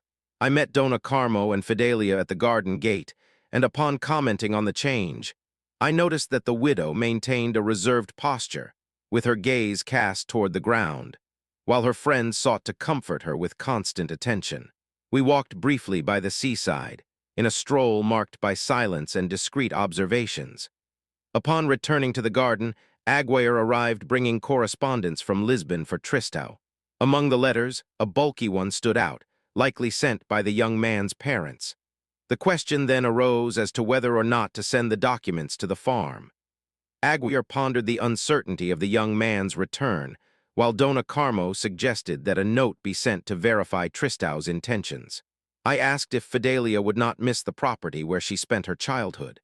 She replied with serenity, admitting the memory, but acknowledging that she would no longer have the desire to live there, as the management of those lands now belonged to other hands. This declaration brought evident satisfaction to Dona Carmo. As I took my leave, I heard Aguirre questioning the contents of the letters received, speculating about the news they might contain. On my way back, I reflected on the missed opportunity to dine with them and listen to the music that the setting provided. I was left to wonder if, that night, the friends' plans would include a visit to Botafogo, or if the tranquility of that house would welcome them all until the end of the day. October 12. Aguirre and Dona Carmo were in Botafogo yesterday and returned with no news regarding Tristão. The note sent by his godfather is already on its way to Santa Pia, and I await with a touch of curiosity what those letters from Lisbon might reveal. I perceive that the couple maintains a silent expectation regarding a possible return of the young man, although they do not manifest this openly. I met the broker Miranda at the door of the bank, who conveyed to me the regards of his entire family. I thanked him for his kindness and promised a visit soon. Miranda is a helpful man, whose lively conversation fills banal moments with an immoderate interest, yet without any immature tone. We shall continue to follow the developments of this wait. Heir's Memorial by Machado de Assis. October 13th. Campos wrote to his niece regarding the state of the farm and the outings taken with Tristão, a young man attentive and discreet in his observations. The correspondence indicated the young man's imminent return. Meanwhile, Dona Carmo waited anxiously for news of her husband, an expectation reflected in her expression. That evening, gathered in a group of 5, Fidelia played the piano with skill. The student, Fidelia's cousin, accompanied the young woman back to Botafogo, bringing the social gathering to an end around 10 o'clock. Heir's Memorial by Machado de Assis. October 17th. Tristão has arrived, although I am unaware of the contents of the letters he brought from Lisbon. I intend to visit Flamengo soon, but today I remain at home, as I am celebrating my birthday. Upon turning 60, I prefer to keep the count of time stored only in my memory, without the graphic record of numerals. The day passes solitarily, awaiting a possible visit from my sister Rita for dinner, in which case I shall accompany her to Andorra. Meanwhile, I occupy myself with old papers that my servant José found in a forgotten trunk. He brought me the material with an expression of contentment, as if he had discovered something of great value. The contents revealed themselves to be a tangle of letters and drafts, memories I prefer not to revisit. Faced with the doubt between reading or incinerating those records, I leaned toward the second option. I realized that José expected to find some material object, such as a piece of jewelry or clothing, And although he brought only documents, I value his loyalty. I hold no resentment, not even for the petty thefts he commits while brushing my clothes. I prefer to live with this flaw, maintaining domestic harmony, rather than confront him. I decide in the end that the papers will be burned, despite Jose's disappointment. He would not understand that true memories, those that really matter, inhabit the mind and are immune to fire or time. Heirs Memorial by Machado de Assis. October 17th, 2 o'clock. The 17th of October brought with it calling cards, including those of the Aguirre couple, Tristão and Fidelia. The widow sent a message of good friendship, an expression I myself had used days earlier in a conversation in Flamengo. The Aguirres expressed affection and appreciation, while Tristão sent an admiring formula. Rita, however, did not write, preferring to appear in person for dinner. At midnight, Rita arrived, bringing her habitual joy. She explained that the flood of greetings was the result of her having mentioned my birthday during her visit to Flamengo the day before. I took the opportunity to inquire about the letters awaiting Tristão. Rita confirmed she knew of the correspondence, which came from family members and political friends, including a specific message for Dona Carmo. When I asked if they were insisting on his return, she replied that his parents were not, but that his friends frequently discussed local politics, which seemed to cause a certain restlessness in Dona Carmo, fearful of a possible separation. Regarding Tristão, Rita reported that he did not mention any plans to depart. They spent the time talking about his visit to Santa Pia, a place the young man found fascinating as a historical document, even going so far as to sketch elements of the property. Fidelia showed great interest in the conversation. Rita did not know whether the widow still maintained the intention of selling the farm, adding only that the judge remained on the premises tending to notes and that his return was expected soon. Upon leaving there, Rita and Fidelia walked together. As they said goodbye to Dona Carmo and Tristão, they observed them following them with waves from the sidewalk. On the way to Botafogo, Fidelia appeared affable, though preoccupied. They talked briefly about the godparents and about Tristão, agreeing that the young man seemed well integrated into the family circle. Near her uncle's house, Fidelia stopped at a flower shop to order wreaths for the grave of her late husband, detailing with rigor the colors and composition of the pieces. I listened to these details with attention, always interested in observing how temperaments reveal themselves through their choices. I was left with the impression that Fidelia was seeking some kind of refuge, but I kept my thoughts to myself so as not to risk hasty speculations in front of Rita. After finishing her account, Rita explained that she had not come the day before because she preferred to save her presence for the correct date. We dined with satisfaction, surrounded by flowers she had brought in secret, celebrating the evening with memories of our childhood and family stories. Heirs Memorial by Machado de Assis. October 18. Upon waking, I reflected on the suspicion that Fidelia might perhaps be trying to flee from herself. Heirs' Memorial by Machado de Assis. October 22. Fidelia did not return to Flamengo despite the promise made to Dona Carmo. The widow was dedicating herself to painting, an occupation she had taken up again from her childhood days when she used to record the garden of her own residence. Tristão, while commenting on the young woman's absence, supposed that she possessed a talent for the plastic arts, an opinion he shared with me during lunch. He appeared by surprise at my house, asking permission to share the meal. During our conversation, he brought news of the Aguirre family and mentioned his political correspondence from Lisbon, which he had already shared with his godparents. When asked about the duration of his stay in Rio de Janeiro, Tristão replied that politics required his return, although he could not specify the date of his departure. The young man related that Dona Carmo, upon noticing Fidelia's interest in painting, suggested that she portray the landscape of Flamengo, including the mountains, the bay, and the islands. The widow accepted the suggestion, but did not fulfill the agreement to go to the site to draw.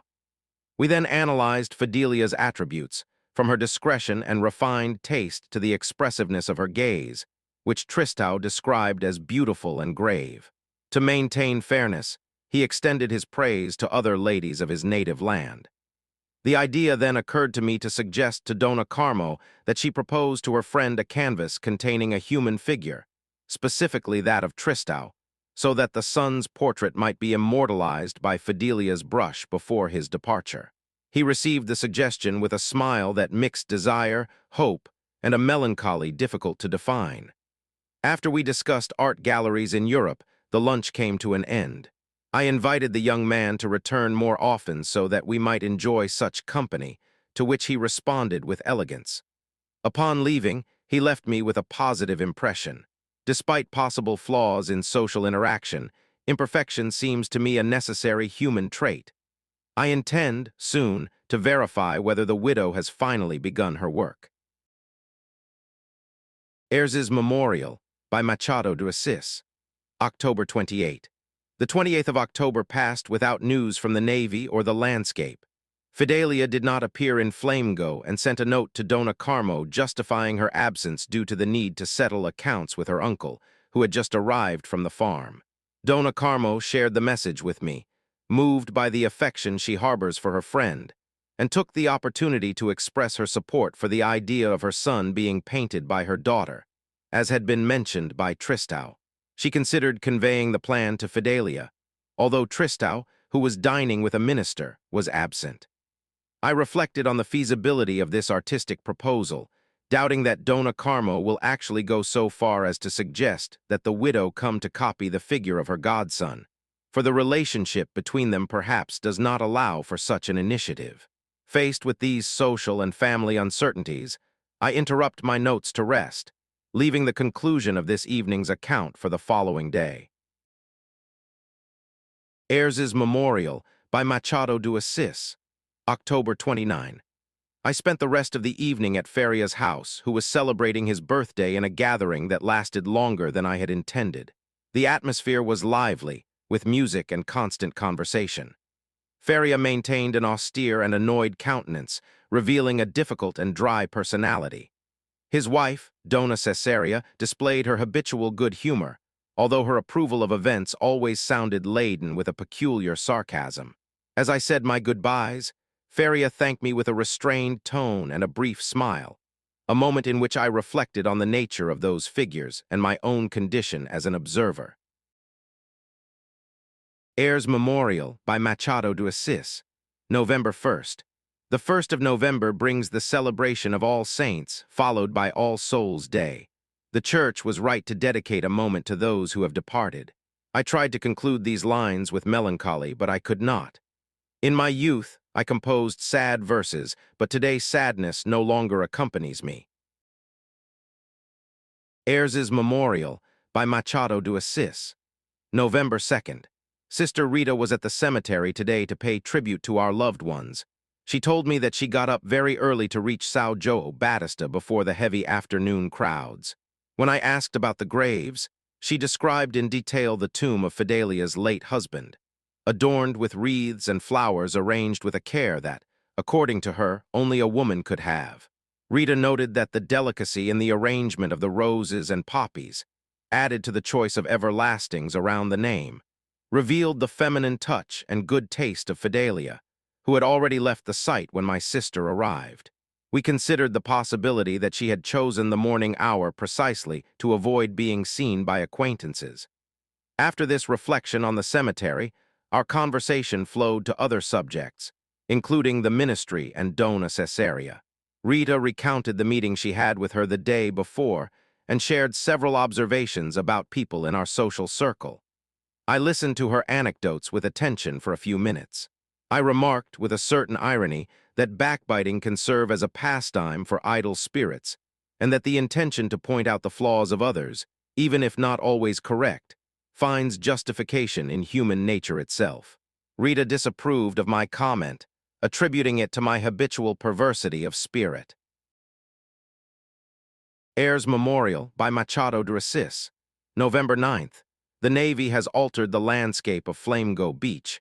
Fidelia has begun a painting of the site with enthusiasm. Aguirre informed me of the progress of the work and invited me to visit the studio the following day.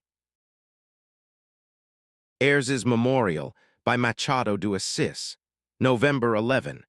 I went to visit the seaside house on the 11th of November and found Fidelia in the garden before her easel. Beside her, Dona Carmo was observing the work with her habitual welcoming countenance. Upon seeing me, the lady invited me to enter and praised the widow's artistic dedication. Fidelia, with modesty, tried to downplay her own work, but I noted that the painting, although in its early stages, possessed clear merits in the composition of the landscape and the colors. During the conversation, I observed Tristau's absence. I suggested that Fidelia paint the figure of her friend into the picture, but she explained that her training at school was limited to landscapes and flowers, and she did not feel prepared to portray people. Dona Carmo confirmed that she had already made the same request, without success. I settled in to observe Fidelia's work, something that piqued my curiosity as I had never seen a lady paint in my presence. She worked with sobriety, interrupting the task only to participate in the conversation we were having. Shortly after, Tristau appeared coming from the hall, having finished his correspondence. He took the place where I had been sitting, and upon noticing my presence, asked for my opinion on his sister's painting. I made a point of praising the painter's effort, which seemed to please Tristau. He also directed kind words to the widow, who received the compliments with an attentive silence, turning back to the canvas with redoubled dedication. I noted that, at that moment, the interaction between the two was marked by a kind of reserve, as if the focus on art imposed a new dynamic upon our gathering. Dona Carmo, for her part, followed the scene with a perceptible happiness, alternating her gaze between the canvas and her children with a tenderness that seemed to take on the contours of a renewed joy. The atmosphere was one of harmony. I remained there for almost an hour, until Fidelia, feeling tired, decided to end her work. Tristau offered to help her put away the materials with notable promptness. In the end, I observed the interaction between the three, who seemed to share a silent and grateful contentment. I felt that my presence, although welcome, was already stretching longer than necessary. I struggled internally between the desire to remain and the courtesy of withdrawing, while Tristau took advantage of the moment to direct kind words to the widow. I took my leave, feeling that Dona Carmo, perhaps, desired that moment of greater closeness with her children.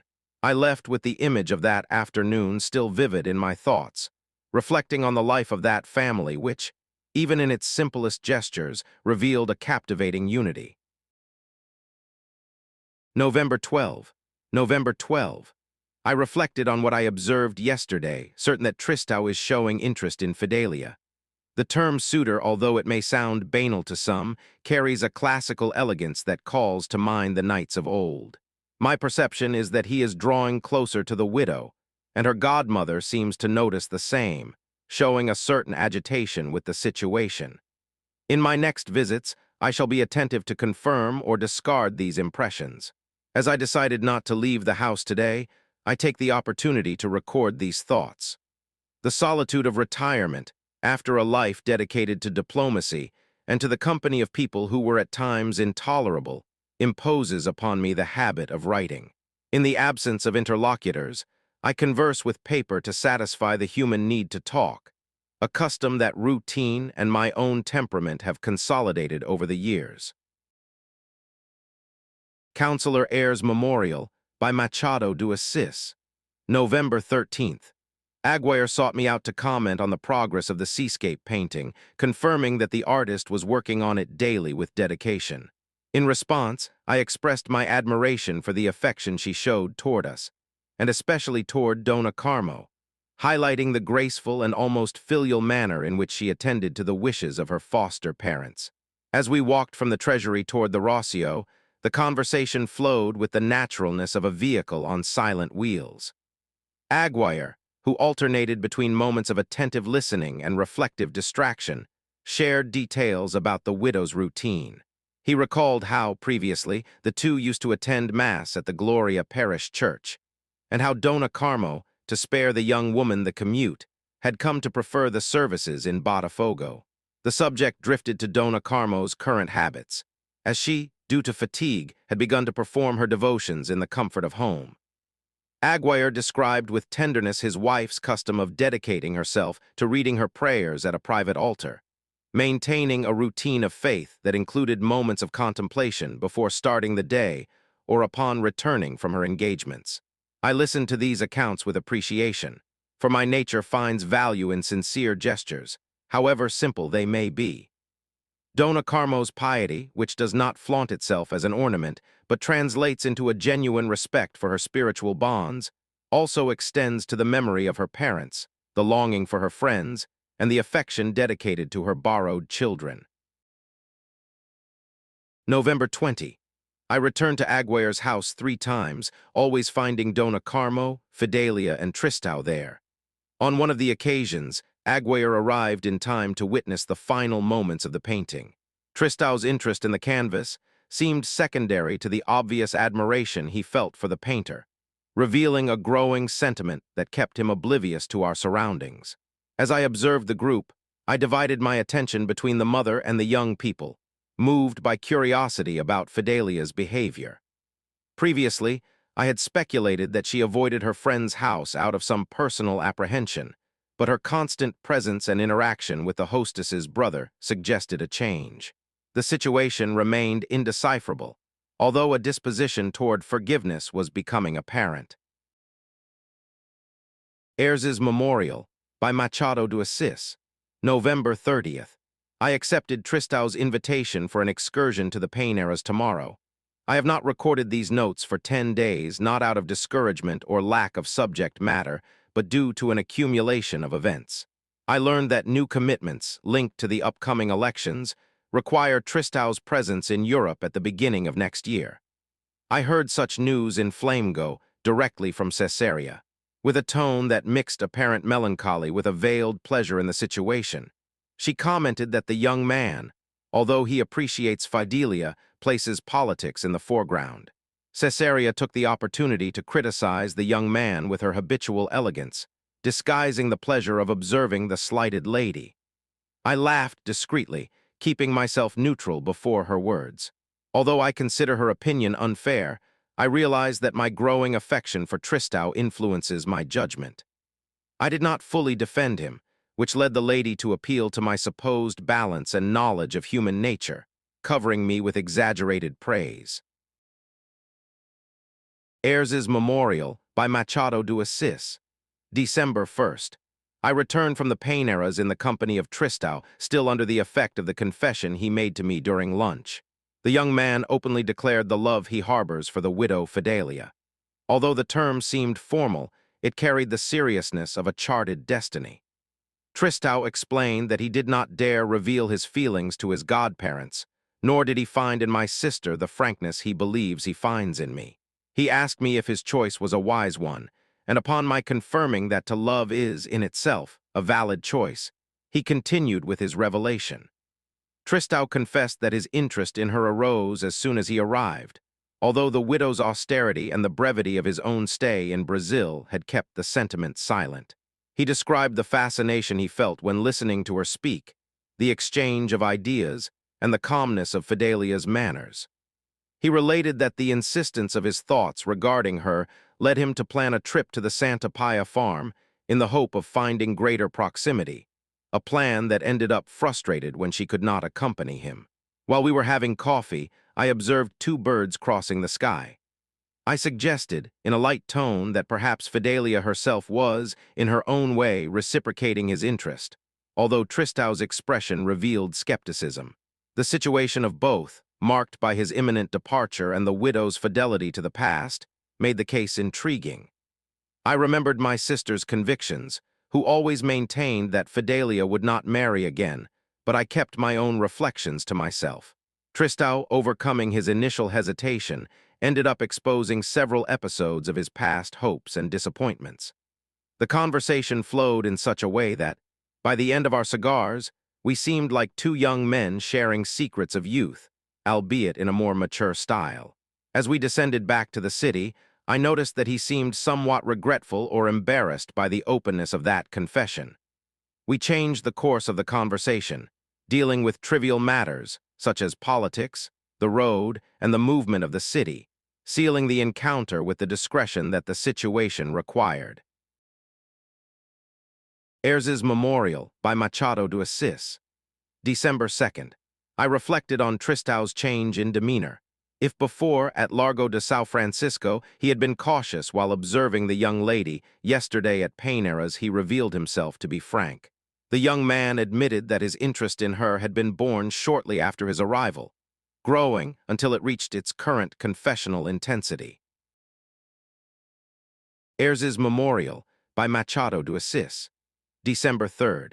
Upon hearing Tristão lament the absence of love, I experienced a momentary and singular pleasure. Although I did not desire the young woman, the thought of seeing her in love with the young man caused me a certain discomfort. Nevertheless, I recognized that nothing prevented the couple's happiness, should they both seek it. Ayres's Memorial by Machado de Assis. December 5th. The painting is almost finished, and Dona Carmo is dedicating the work to Fidelia. Sister Rita was with both of them and noted the absence of Tristão and Aguirre on the occasion. Upon returning, Rita brought the news that Dona Carmo wishes to see Tristão and Fidelia married. Having confided this secret to her friend and asked for discretion, Rita believes in the sincerity of the intention, seeing it as a way to keep her foster son nearby. I reflected on the matter and commented to my sister that this desire could have deeper motivations. Perhaps Dona Carmo, by uniting the two, seeks to fill the void that the young man's imminent departure would cause, thus ensuring the company of both by her side. Rita agreed with me, although she still saw the affection for the two as the primary reason for such a desire. The situation, however, seemed difficult to me to bring about. During dinner, at which I was present, Tristão appeared indifferent to the conversations about the painting, and at the end, surprised his godparents by announcing that he intended to leave before the end of the year. The news left Aguirre and Dona Carmo visibly dejected. Tristão claimed to have received a letter, although he did not present proof of such correspondence. I suspected, in conversation with my sister, that the young man was merely trying to avoid the widow, seeking a quick exit due to the lack of hope in his amorous intent. Rita told me that, after the initial shock, Aguirre tried to intervene, while Dona Carmo, deeply sad, sought comfort in conversation with her. Rita herself even asked the young man to prolong his stay, receiving only a melancholic smile in response. I then reminded my sister of a bet made at the beginning of the year, at the cemetery, regarding the possibility of the widow Noronha marrying again. When I questioned her about the apparent contradiction between that bet and the current effort to promote the union of Tristão and Fidelia, Rita explained that her priority was only to alleviate her friend's sadness, allowing them to spend more time together. She acknowledged, however, that circumstances could change Fidelia's destiny. I preferred not to pressure my sister, for I recognize her kindness and the purity of her intentions. Ultimately, if Fidelia truly avoids a new commitment, it is because she fears her own vulnerability, preferring to remain in widowhood as a form of protection against the uncertainties of the heart. Ayres's Memorial by Machado de Assis. December 10th. Fidelia learned from Tristão that his departure had taken place on the 24th. Ayres's Memorial by Machado de Assis. December 15th. If I had the authority to unite the couple, I would certainly do so, despite the melancholy that this idea awakens in me at 63 years of age. The sadness of the godparents in view of the approaching 24th is notable. Dona Carmo even pleaded for Tristão to postpone his departure until January, but he stated it was impossible. Although he claims he will buy the tickets soon, I suspect he hopes to find the tickets sold out to justify a forced postponement. Yesterday, while we were talking, the judge and Fidelia visited us unexpectedly. The evening passed in an eloquent silence between the two young people, whose emotions shone through in every restrained gesture. Campo's attempt to organize a card game was frustrated, as Tristão, feeling exhausted from the physical effort he had dedicated himself to during the morning, declined the invitation. The group remained in serene conversation until the visitors withdrew, at which point I accompanied them. Ayres's Memorial by Machado de Assis. December 20. As I had foreseen, Tristão did not find passage for the 24th and postponed his departure until January. He was in no hurry to secure the new ticket, claiming that there was time. I suspect that, If he finds a vacancy, he will use his parents' wishes as a pretext to prolong his stay and remain longer. Heirs Memorial by Machado de Assis, December 22. The 22nd of December brought a meeting in Flamingo where the company of Tristão and the young lady stood out in mutual contemplation. Observing them, I noticed how Dona Carmo's attention was divided between the courtesy she owed me and her watchful care for the pair, who seemed immersed in a harmony of their own. I reflected on the young woman's recent plans to seek isolation in Santa Paia or Petropolis, attitudes I interpret as a genuine desire to distance herself from Tristão and protect her own tranquility. However, it is clear that the feeling between them is moving toward a stage where resistance becomes difficult. As I took my leave, the distinct impression remained that Dona Carmo was celebrating that moment of closeness between the two. Although she said nothing, her posture suggested a silent desire to see that affection united, as if the lady's soul were blessing in its depths the unfolding of that story. Heirs Memorial by Machado de Assis, December 28. Tristão visited me today, mentioning political letters received from Lisbon and correspondence from his parents, who are considering a visit to Brazil. Despite the family news, he said nothing about the young lady. Heirs Memorial by Machado de Assis, January 2nd. At last, the couple has yielded to their feelings. The widow, who previously avoided meeting, now shares the company and laughter of her beloved. Visits have become daily and dinners frequent, with the company of Dona Carmo and Aguirre. Although they have not formalized their commitment, the evident happiness on the faces of those involved confirms the union. During my visit to my sister's house on New Year's Day, I preferred to remain silent on the matter. Heirs Memorial by Machado de Assis, January 7th. Tristão stopped visiting me at 9 o'clock, claiming only that he had urgent letters to send to Lisbon. Heirs Memorial by Machado de Assis, January 9th. Today marks 2 years since my definitive return to Rio de Janeiro. Unlike previous times, the date arrived spontaneously, without the sounds of the street or a visit from my sister, who used to invite me to visit the cemetery. I reflected on the possibility of encountering the widow Noronha by her husband's grave, as happened the year before. Previously, I imagined that such a scene would confirm the widow's lack of feelings for Tristão, but today I understand that emotions can coexist without contradiction. The memory of the deceased remains alive, laden with the melancholies and lessons of the past. However, the vital instinct impels the heart to seek a new affection, allowing the feeling to renew itself in another form.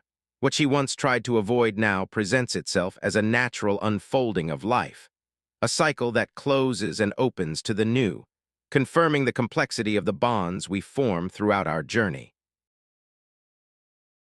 Heirs Memorial by Machado de Assis, January 12th. Fidelia's birthday tomorrow has led Tristão to postpone his departure indefinitely.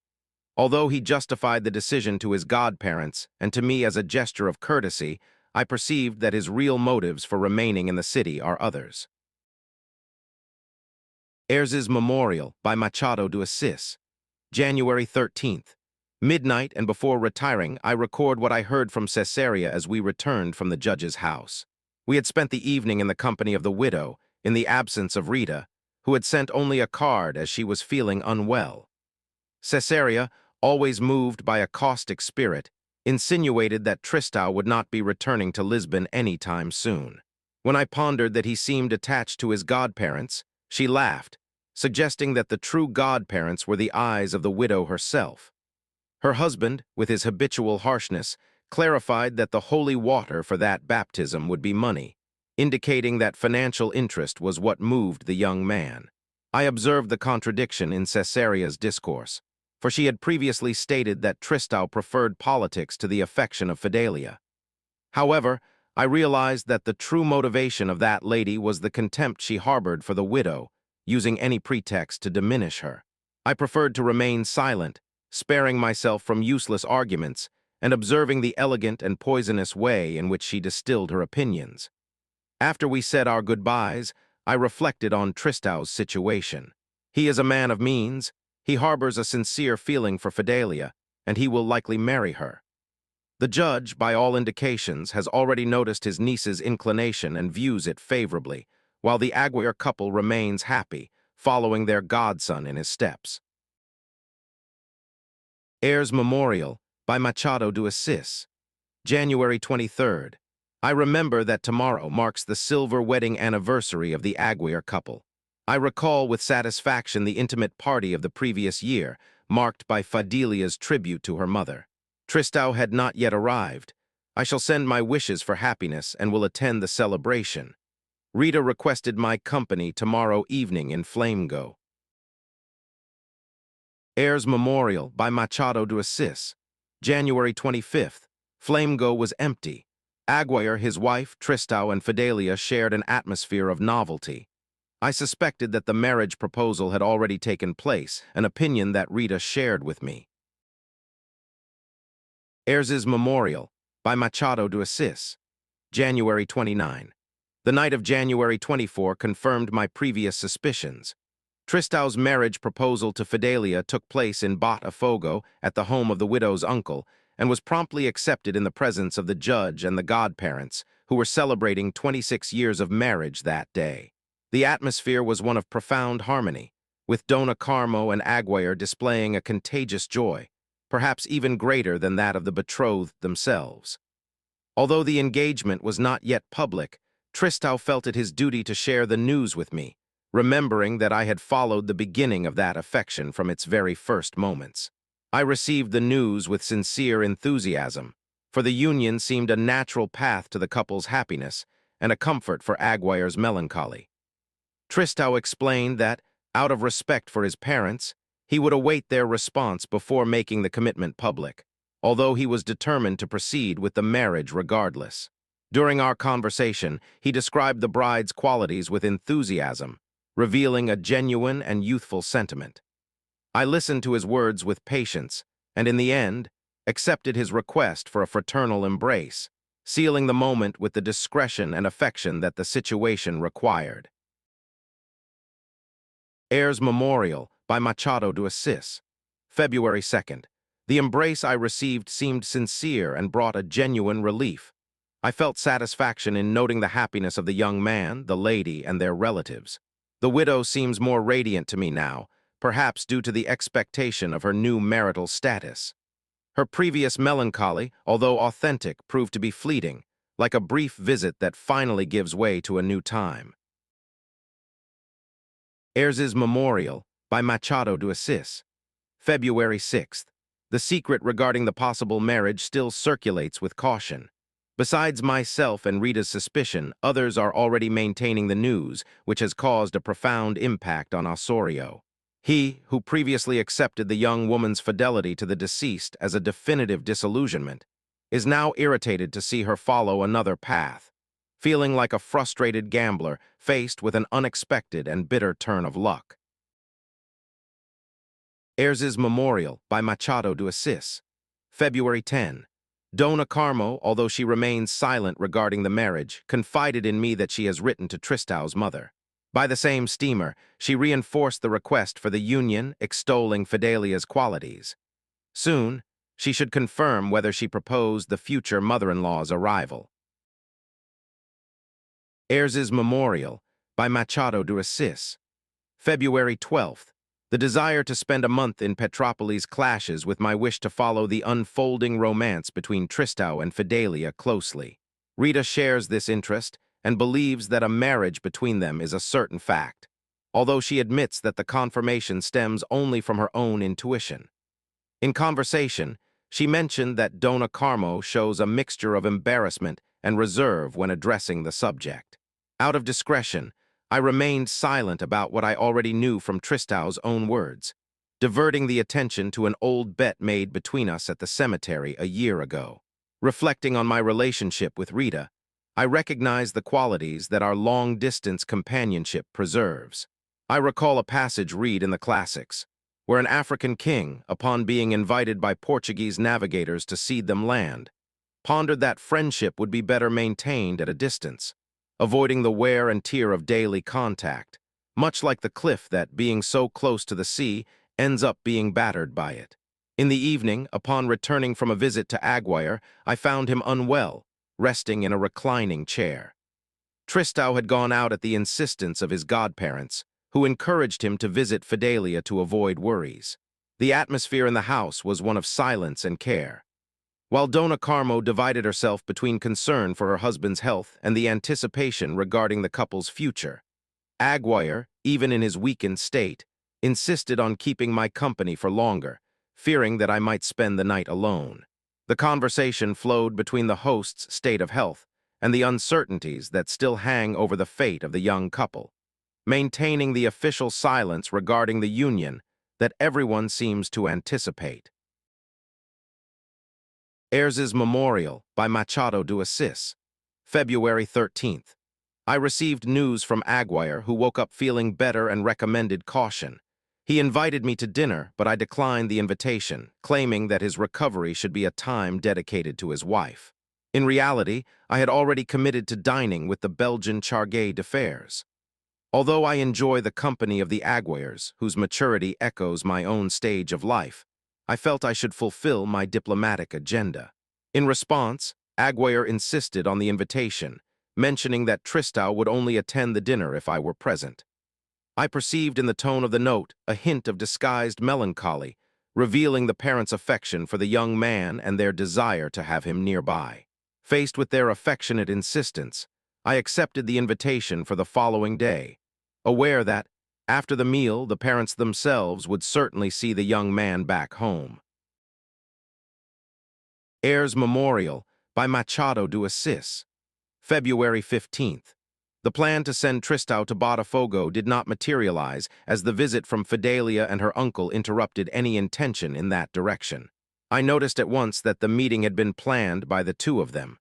Throughout the evening, I observed the couple with attention. Although they tried to maintain discretion, it was impossible to hide what they felt. Their inner agitation and the brightness in their eyes revealed secrets that silence expressed with clarity. They seemed to ignore the presence of everyone around them, wishing only for the brevity of formalities so that they could go their own ways. It was remarkable how, despite the short time they had known each other, both seemed to know one another deeply. There was an immediate and intense connection between them, a kind of mutual revelation that I was able to witness. I confess that I felt a touch of envy for that harmony, where individuality seemed to merge into a single state of total understanding. Ayres's Memorial by Machado de Assis, February 16th. On the 16th of February, I recall an episode that occurred during dinner in Flamengo. The beginning of the meal passed in silence. Tristão had received 2 letters from Europe, and after reading them by the window, showed a certain restlessness, eating without appetite. Although his godparents noticed the young man's unease, they avoided questioning him. I remained reserved so as not to cause discomfort, until the tension dissipated and the evening continued naturally. I could have investigated the contents of the missives, given the growing closeness and trust that Tristão places in me, as he frequently seeks my advice. However, I realized that the malaise had been fleeting. I presumed that he would share the details with his godparents or his fiancée, since the couple was already living in a phase of mutual confidences. Discretion, at that moment, seemed to me the most appropriate conduct in the face of the intimacy of those I was observing. Ayres's Memorial by Machado de Assis, February 18. The telegram from Tristão's parents arrived with the long-awaited approval and blessing for the marriage. Upon meeting me at home at 2 in the afternoon, the young man expressed his joy with enthusiasm, sharing with me the contentment of Dona Fidelia, who had always trusted in a positive response from his elders. As we walked, Tristão did not spare praise for his parents, his godparents, and his fiancée. As we got off the tram, the subject shifted to his political prospects. He reported that his allies are pressing for his candidacy to the Chamber of Deputies, going so far as to claim that his entry into public life would be indispensable. Tristão pondered that such statements might merely be a way to hasten his return, although he acknowledged the prestige they accord him. He asked me for absolute secrecy regarding these electoral plans, which have been revealed only to Dona Fidelia. I was left to reflect on the young man's next steps, and whether he will truly follow this political path, or if married life will dictate another destiny. Heir's Memorial by Machado de Assis, February 22nd. The marriage of Tristão and Fidelia has been announced, albeit in a manner restricted to the families. I reflect upon the custom of making private life a public affair, foreseeing a future in which photography will record even one's final moments. Heir's Memorial by Machado de Assis, February 25th. Rita came to bring the official news of the wedding, and we celebrated the confirmation of my old prediction made back at the cemetery. We recalled the wager we had made, comparing the situation to the clash between God and the devil in Goethe's work. In our conversation, I reminded her that she herself had encouraged me to proceed with those plans, excusing my age with kind words. We spoke about the bride and groom without great enthusiasm. I noticed a certain reserve in Rita, perhaps because she did not look favorably upon a widow's second marriage, or who knows, perhaps due to a brief personal remorse. We avoided details about dates or departures, occupying the time with the daily news of the Aguirre family. At the end of the day, already out on the street, I learned that the broker Miranda had suffered a cerebral congestion.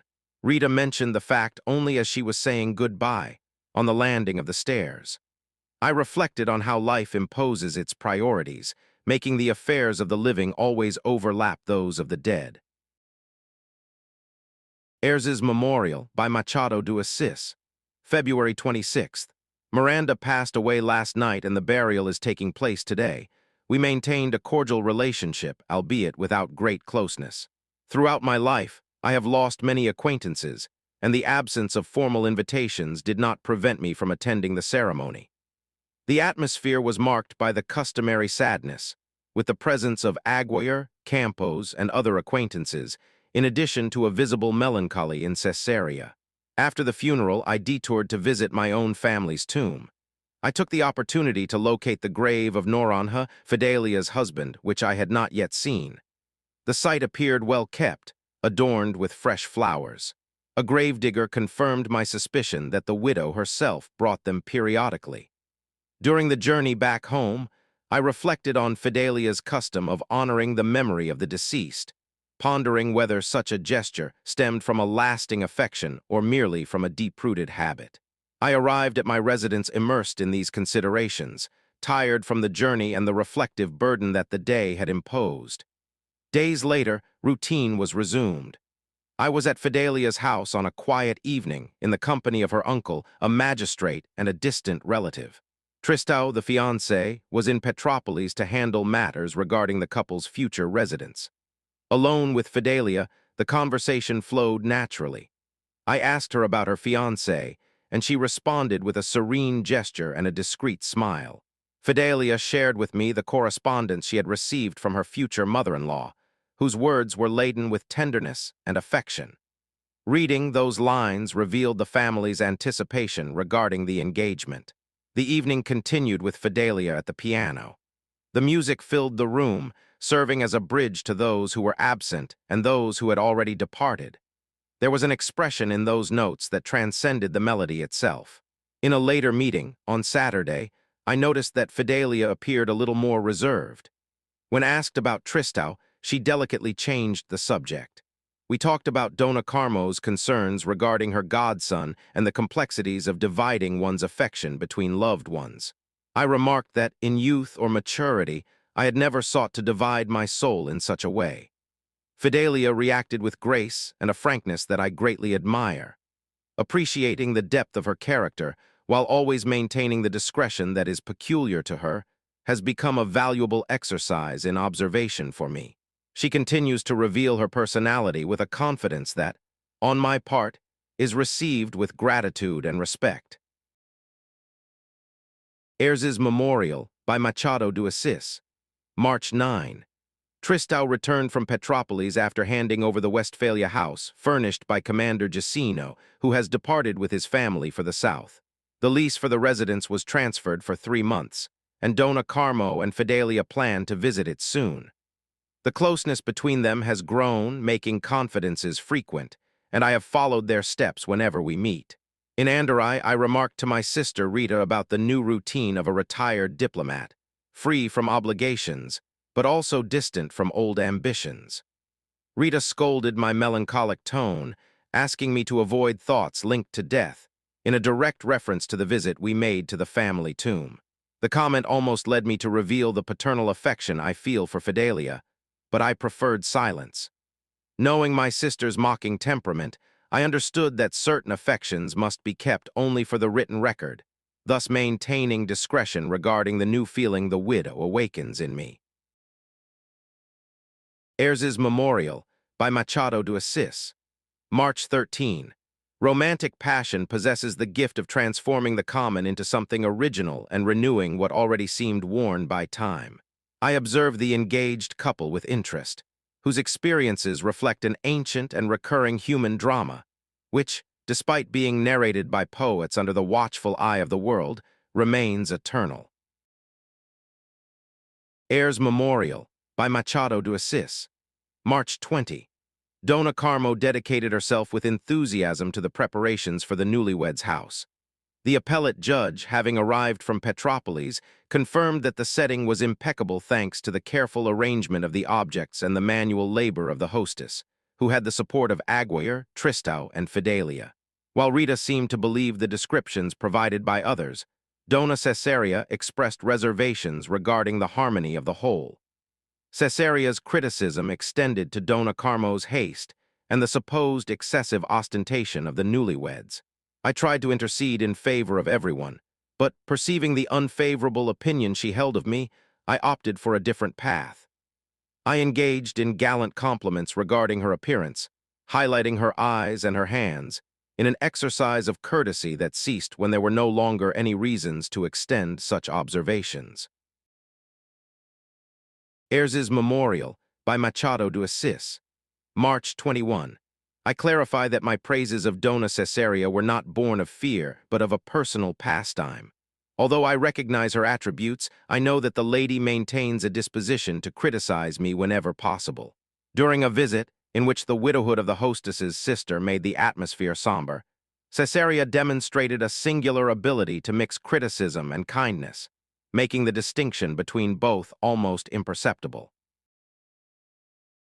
March 22.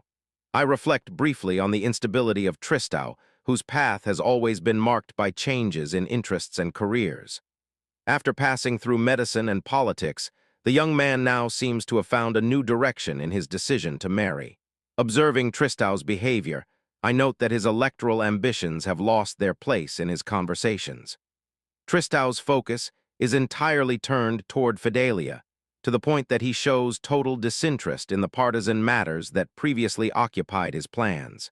I question whether this versatility might merely be an effect of his new affection, but I recognize that, should Tristão abandon public life once, and for all to dedicate himself exclusively to his fiancée, the result will be quite favorable to the Aguirres. I conclude that, if such a political renunciation comes to pass, I shall not hesitate to share my impressions with the bride's parents. Ayres's Memorial by Machado de Assis. March 25th. On the 25th of March, the anniversary of the Constitution, I gave up greeting the Emperor in order to receive a visit from Tristão. We spent the time talking and walking through the city. He declined my invitation to dinner, as he had commitments with his fiancée.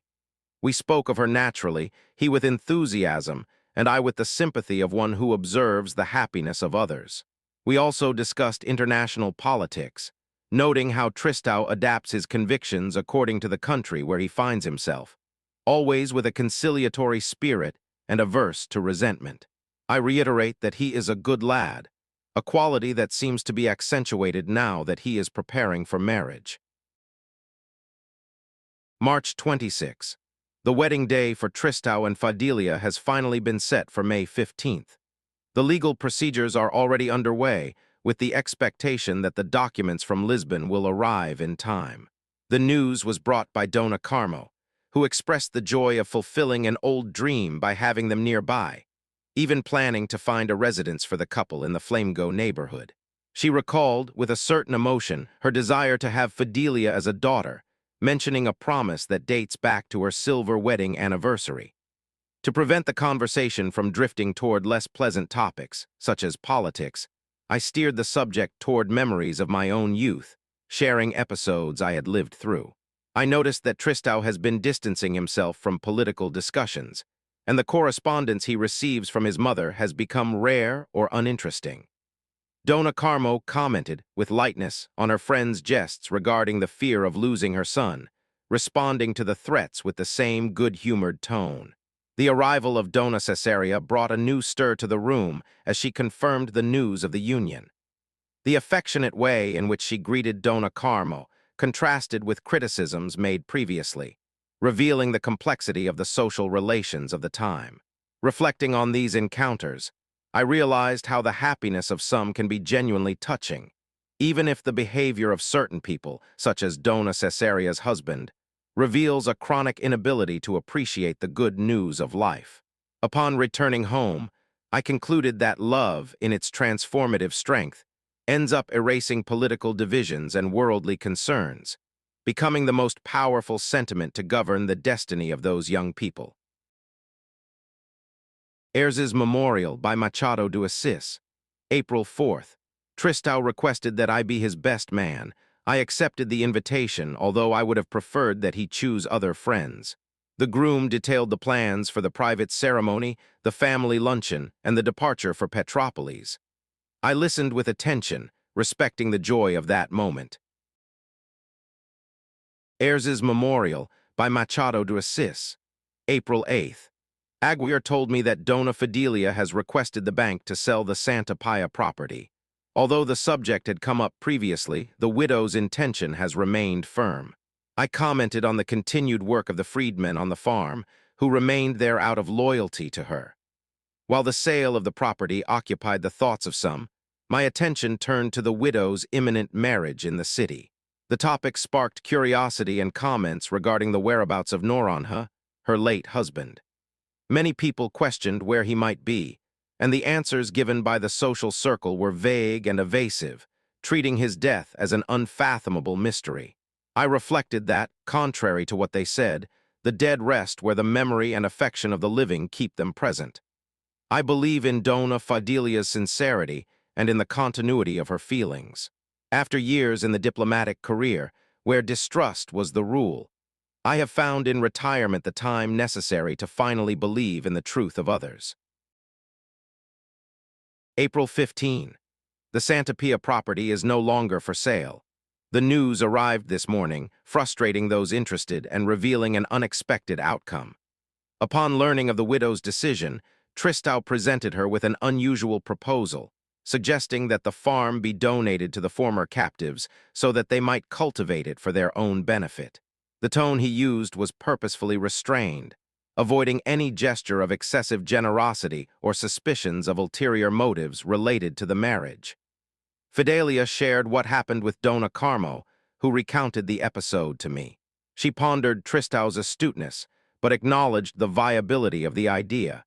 I reflected on how distant the literary discussions of the time seem in the face of such practical and human decisions. The new plan seems sensible to me. If the couple does not intend to live on the estate nor requires the capital from the sale, the donation to the freedmen is a gesture worthy of note, regardless of how the future of that land unfolds. Ayres's Memorial by Machado de Assis, April 19. Tristão informed me that Fidelia should sign the Santa Pia deed soon. We met at Carceller, where he mentioned having received letters from Lisbon requesting his presence in politics. However, his countenance reflected only the anticipation of his marriage. After coffee, he went off to place an order, possibly for a piece of jewelry. During our walk, we talked about the deep friendship his godmother holds for him. He recalled episodes from his youth and the years spent in Portugal with natural ease. His speech carries a peculiar tone, blending his experiences in Rio and Lisbon. We parted ways in front of a jeweler's shop, while I observed the serenity of that young friend.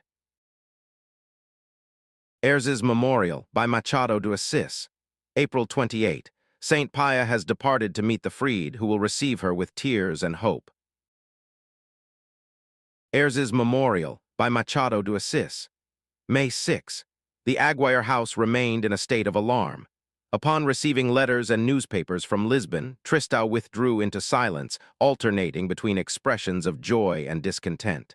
The young man kept his readings to himself, without sharing the content with his hosts, who opted for discretion. At nightfall, the family headed to Botafogo.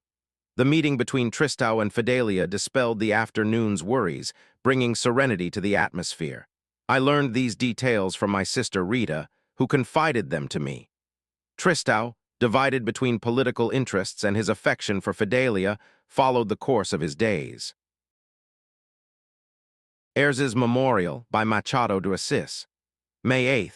Tristão expressed the wish that Father Bessa should celebrate his marriage. The priest, visibly moved and grateful, accepted the invitation with enthusiasm. There was a special symbolism in the fact that the same man who baptized the groom would now bless his union at the Gloria Church.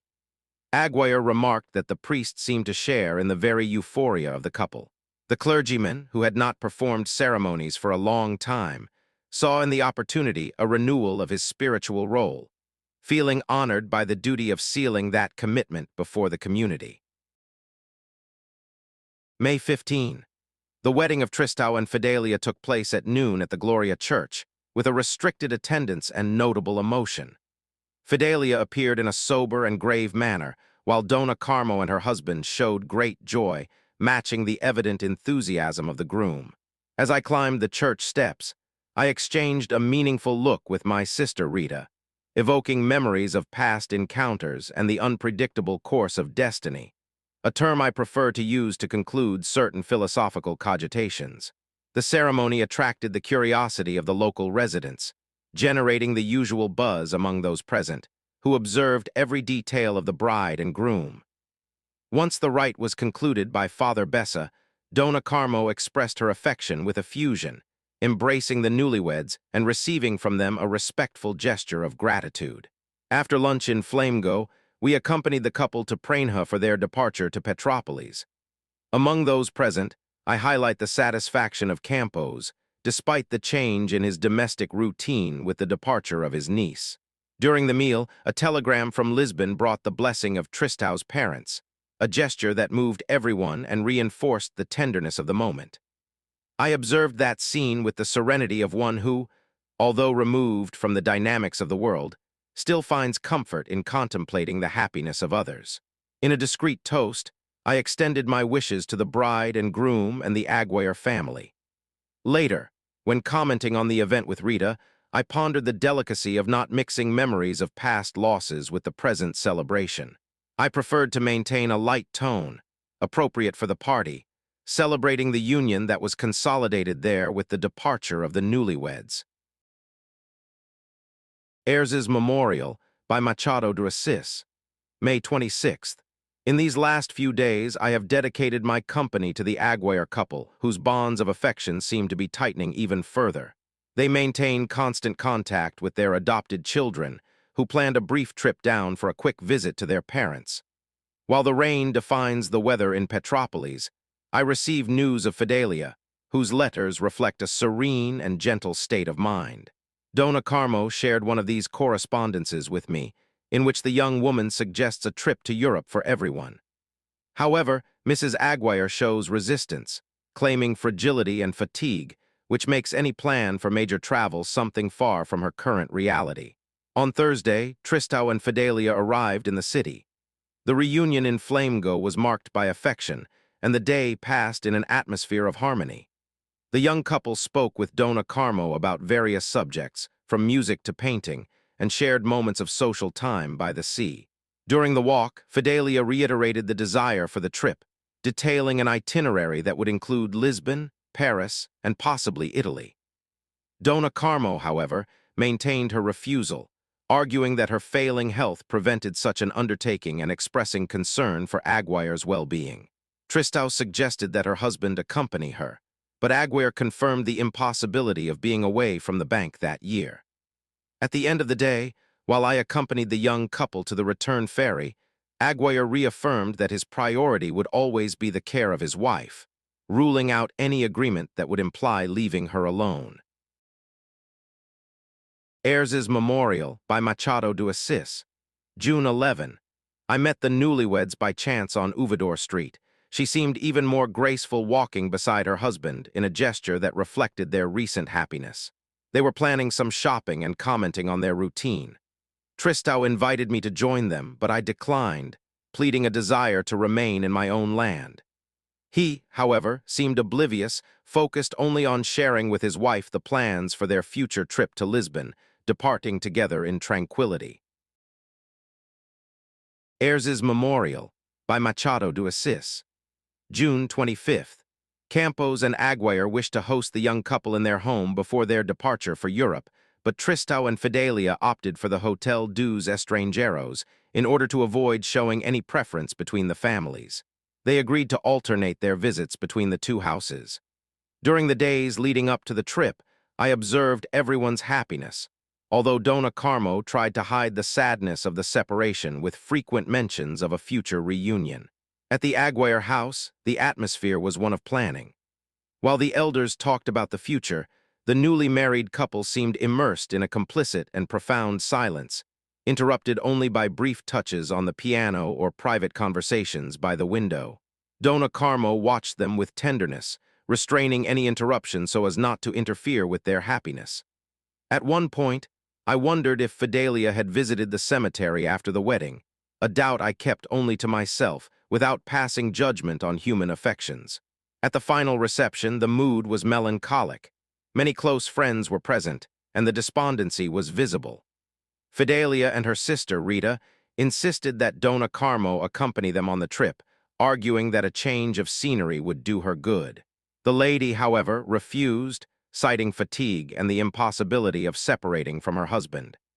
The insistence was useless, and I noticed that Fidelia herself deeply regretted that departure, feeling inconsolable at Dona Carmo's resistance. On the eve of their embarkation, Tristão had lunch with me. He was visibly sad and silent. We spoke little, and he seemed oblivious to my attempts at consolation or conversation about their plans for returning. In the end, before leaving, he revealed a secret to me, asking for total discretion. He took a telegram from his father out of his pocket, which announced his upcoming political election. Tristão confessed that he and Fidelia had tried, by all means, to convince the Aguirres to follow them, believing that the proximity on board would facilitate their living together and integration with his own family in Lisbon. As the plan failed, he wished for me, as someone he trusted, to be a witness to his effort not to distance himself from those people he considered as parents. The young man seemed anguished by the separation and by the need to reconcile his new political commitments with the affection he felt for those who were staying behind. I kept the confidence, observing the melancholy of a young man facing the inevitable changes that life imposes. July 18. I accompanied the departure of Fidelia and Tristão alongside Aguirre and Judge Campos. Dona Carmo remained on the pier, visibly moved, waving goodbye with her handkerchief until the distance hid us from view. On board, Fidelia showed melancholy at the crossing, while I reflected on finitude and the cemetery. Tristão expressed his affection for Aguirre and asked me to visit his foster parents to bring them some comfort, a commitment I promptly accepted. Upon returning to dry land, I noticed the sadness of the judge, who had been convinced by his niece to plan a visit the following year, forgetting his own plans for return. After the farewells, Aguirre went to work and I returned home. In the evening, I visited the residence in Flamengo to fulfill the promise made to the travelers. I found the atmosphere serene, and although I recalled the image of Fidelia on board, I focused on providing support to the parents. I returned early, allowing the family to rest, without the subject of the departure being mentioned again. Ayres's Memorial by Machado de Assis. August 29. The packet ship from Europe brought letters from Lisbon and political news. Aguirre anticipated the contents of the correspondence from Tristão and Fidelia during our meeting in Flamengo. The godmother's letter to Dona Carmo was full of praise for her daughter-in-law, describing her as someone of great tenderness. Dona Carmo received the news with a complacent smile, while we shared a moment of longing. Shortly after, Campos arrived visibly stunned.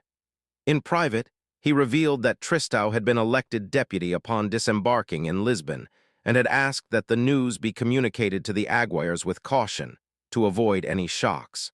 I agreed that transparency was necessary, yet it should be handled with prudence. I then prepared a narrative regarding the impact of the election on the young man's life and the political pressures that prevented him from returning immediately to Santa Paia. The announcement caused a strong commotion in the parents, who reacted with silence and contained tears. I strove to comfort them with reflections on the possibility of a reunion soon, but Dona Carmo and Aguiar seemed oblivious to my words, lost in distant thoughts about the brevity of life. After Aguiar put away Tristão's letter, Campos and I withdrew, leaving the couple to their melancholic reflection. Heirs Memorial by Machado de Assis, August 30. We were walking along the beach while discussing the solitude that enveloped our friends after the departure of the young ones. I remarked to Judge Campos that, if the dead follow their destiny, the elderly seem to walk even faster toward oblivion, defending the right of youth to follow its own course. He did not immediately grasp the nature of my reflection on the necessary separation between generations. Days later, while visiting Flamengo, I found the garden open and came upon Aguiar and Dona Carmo sitting in the hall, in a profound silence. Observing them from afar, I hesitated and ended up retreating discreetly. The expression I saw on their faces, between the effort of a smile and the sadness of absence, revealed the weight of longing and the consolation they sought only in the memory of who they once were.